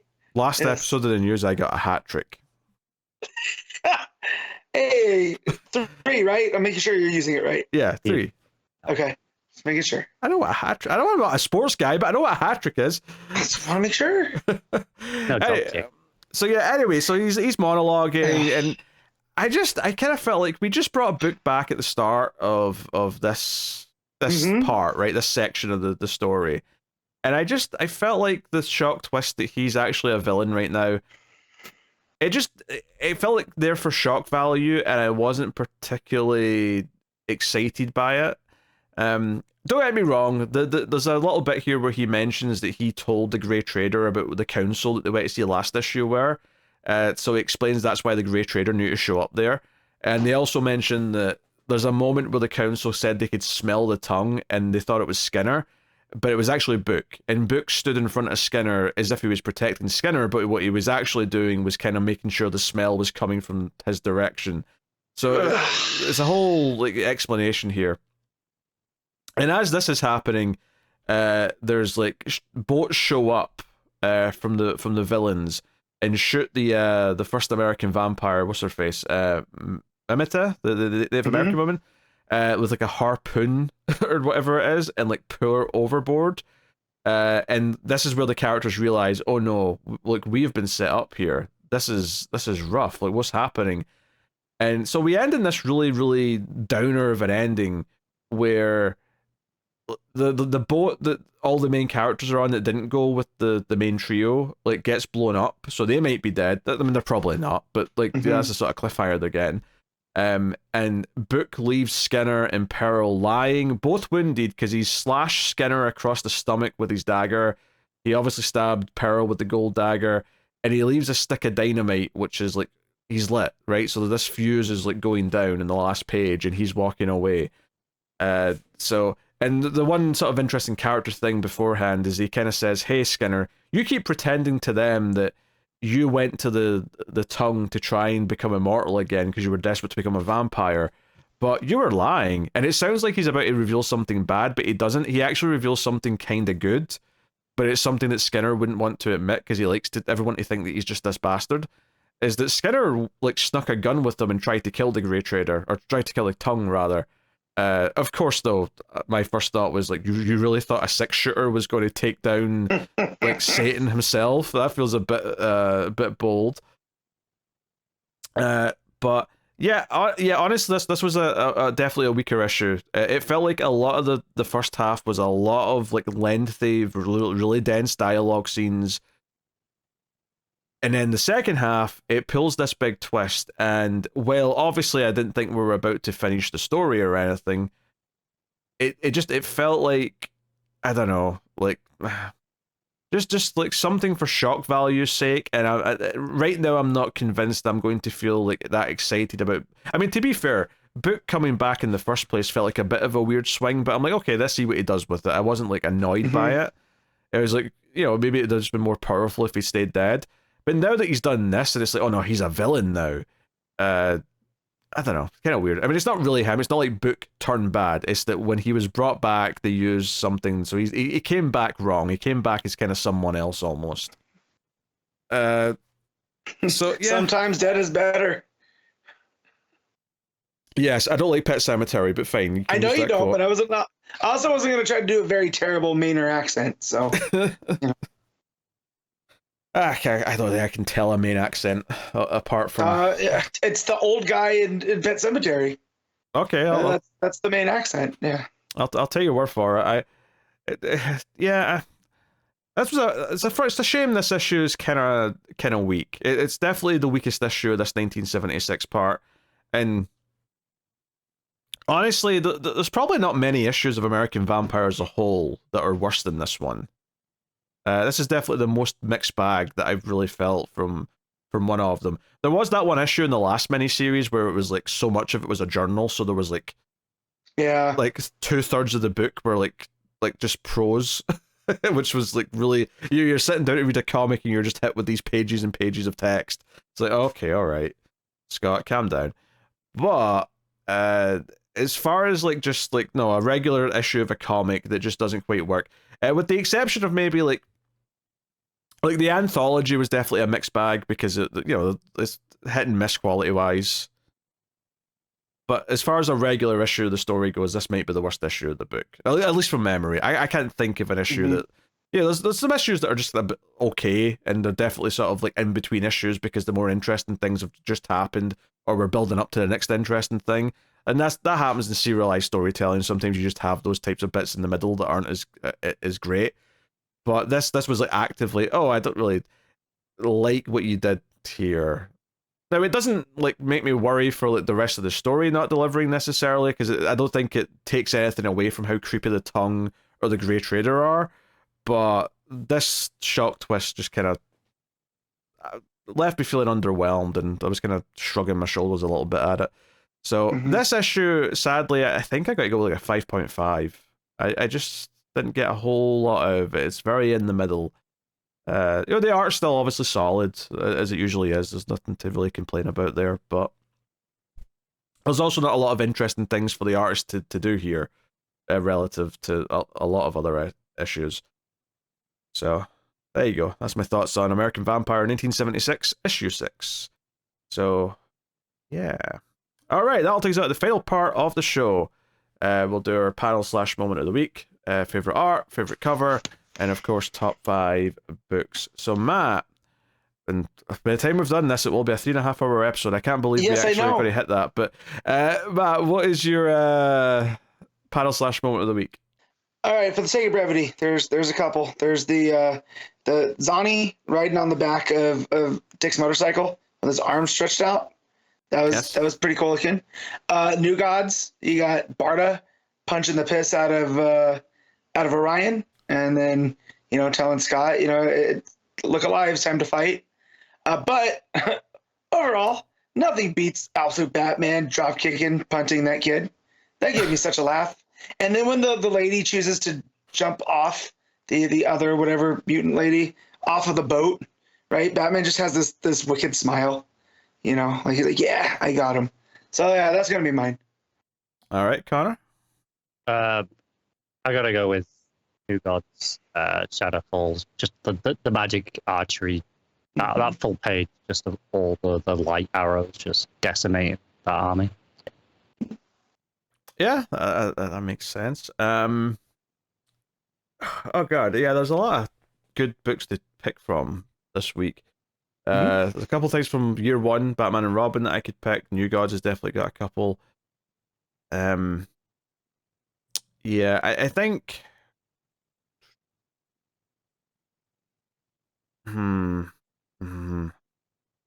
Yeah, I feel like you two picked the ones I'd have picked from those books, so I'm determined to pick something else. So I'm looking through here for something that sticks out. But I think I probably have to. Yeah, do you know what? I'm going to go with Nightwing, and I'm going to go with Zanny. Maybe not the first page with him necessarily, but like when it kind of clicked into place what I was actually like reading, and like, oh, I get what they're doing here, with him being this kind of like outside of like reality character who's breaking the fourth wall because he doesn't exist in the comic world per se. I was like, okay, this is actually really intriguing, and just drew me into the story. So I'm going to go with that. Covers of the week. There's a few interesting ones to mention. There's a Malieve variant on Absolute Batman, which is interesting. Yeah. There's a Redondo detective cover, which is very much like his Nightwing covers, but it's Batman instead of Dick. The blue background at the bottom definitely really making it feel that way. I feel like I would have chosen a different color just to make it a bit more distinct from the Nightwing covers. I get it. There's a fun Jorge Fornes cover for Nightwing, which I'll mention, with all the little Polaroids that make up the Nightwing symbol. The main cover for Batman and Robin's pretty good, with Robin on the tightrope, and like either side being like, one half's a circus, the other half's Gotham, two kind of worlds. My pick though is a variant for Batman and Robin year one by Gavin Guidry, which is just Gordon, Batman and Robin with the bat signal, but it's just the color scheme of it just really works for me. It's raining, it's all purple, but the light of the signal's this bright yellow, so it really pops. Feels really old school. So the bat logo as well feels really old school in the signal, so I just really like that. Carter, what's your pick? It's going to narrow down to three. I think the regular New Gods cover is fantastic. And then there's two variants for Detective that I really like, the Jason Shaw and Alexander one. And then I think what I am going to go with is the Ashley Wood variant, which is the really scratchy Batman and the red, a scene floor. Like, oh, yeah, so good. Matt? All right, guys. It's time to be a self-parody. Right, we got the Jenny Frisian. What are they for? It's International Women's Day. Yeah. Right. So we got Barda on the New Gods. Heavy blues, lots of red. She's holding her scepter. Got the headdress on. But Titans has Starfire. Starbolt. Oh, did we lose it before? Is this happened again? No, this can't have been happened again. Oh no! Oh no! He was just trying to be able to talk about this cover. Oh, he's back! He's back! He's back! Uh-oh! No! Now you're back! You're back, Matt. Not again! It lost you right before you decided which one. All right, I'm going Starfire. He was waxing lyrically there about the color schemes. He was talking about everything, and it all went into the ether. We were cackling there because we thought, oh, he's gone again. He's just gonna. I'm gonna have to text him right before you couldn't actually tell us which one. Oh, it was perfect timing. Oh dear. All right, art of the week, Connor. New Gods. Fair, Matt. It's down to New Gods, and Batman and Robin Year One. And I'm just gonna slight edge to, you know what? I'm gonna go with New Gods. I think I'm going to lean to Batman and Robin Year One, but it is, like very close. And there's a lot of good, like Janin was great this week, Soy was great this week. A few good choices here, for sure. Dragotta was perfectly good at Batman, an absolute. Oh yeah. All right, top 5, Matt, go. All right, 1 New Gods, 2 Batman and Robin Year One, 3 Nightwing, 4 Detective, and 5. I'm just making sure I have these all right. And 5 Absolute Batman. All right, Connor. New Gods, Nightwing, Batman and Robin Year One, Absolute Batman, Absolute Flash. All right, my number 1 is also New Gods. Number 2, Batman and Robin Year One, 3 Nightwing. And then 4,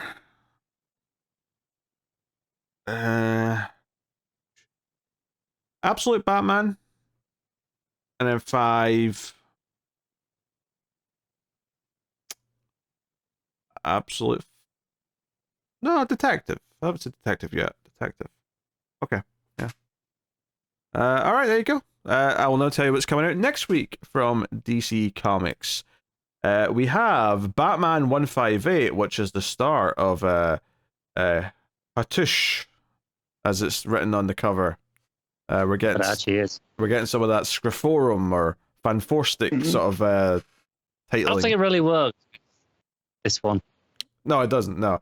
Hatush. Well, because like at least like an A becoming a 4, I can see how the thing. Oh, they're similar enough that it works. Yeah. A U does not look like a 2. Maybe you could do. Just because they rhyme. Did you do the S? What? Just because U and 2 rhyme. That was their logic. But why not do it as Roman numerals? That would at least kind of look like a U. Yeah. Oh. I don't know. Almost get away with that as a H. Oh, you could do it as a H, yeah. But then you have to do it with both H's. It would look weird, and that would be 4. Yeah, sure. Anyway, so yeah, Batman 158, Absolute Wonder Woman issue 6, Superman 124, Absolute Martian Manhunter issue 1. That one's just a miniseries, but should be interesting. Justice League Unlimited issue 5, Wonder Woman issue 19. We have Green Arrow 22, Green Lantern 21, Batman The Last Halloween issue 6, The Flash 19, Harley Quinn 49, Black Canary Best of the Best issue 5, Power Girl 19, Metamorpho The Element Man issue 4, Peacemaker Presents Vigilante Eagly Double Feature issue 1, Wayne Family Adventures 157, Harley Quinn Fartacular Silent But Deadly issue 1, and then some reprints, facsimiles, that usual stuff. Just so the listeners know, they didn't miss 100 issues of Superman. Did they not? Only issue 20, not 124. Oh, did I say 124? Sorry. Yeah. I don't know why I said. Just in case anyone thought they'd suddenly missed 100 issues in a month. I didn't get a lot of sleep last night, so my brain is just frazzled at this point.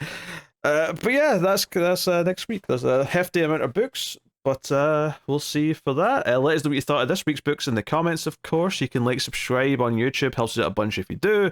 And, of course, supporting the content over at patreon.com/MailFuzzTV helps keep the show coming, as well as all the other shows that I do with others over at MailFuzz Movies and MailFuzz TV on those YouTube channels. You can see Connor and me doing the TV news every couple of weeks on MailFuzz TV. Roll my eyes every time reference. The references are gold. It's one of the best things on the episodes, frankly. But that is us. Thank you very much for joining. We do appreciate it. Keep reading DC Comics, and remember to never get lost in the Speed Force.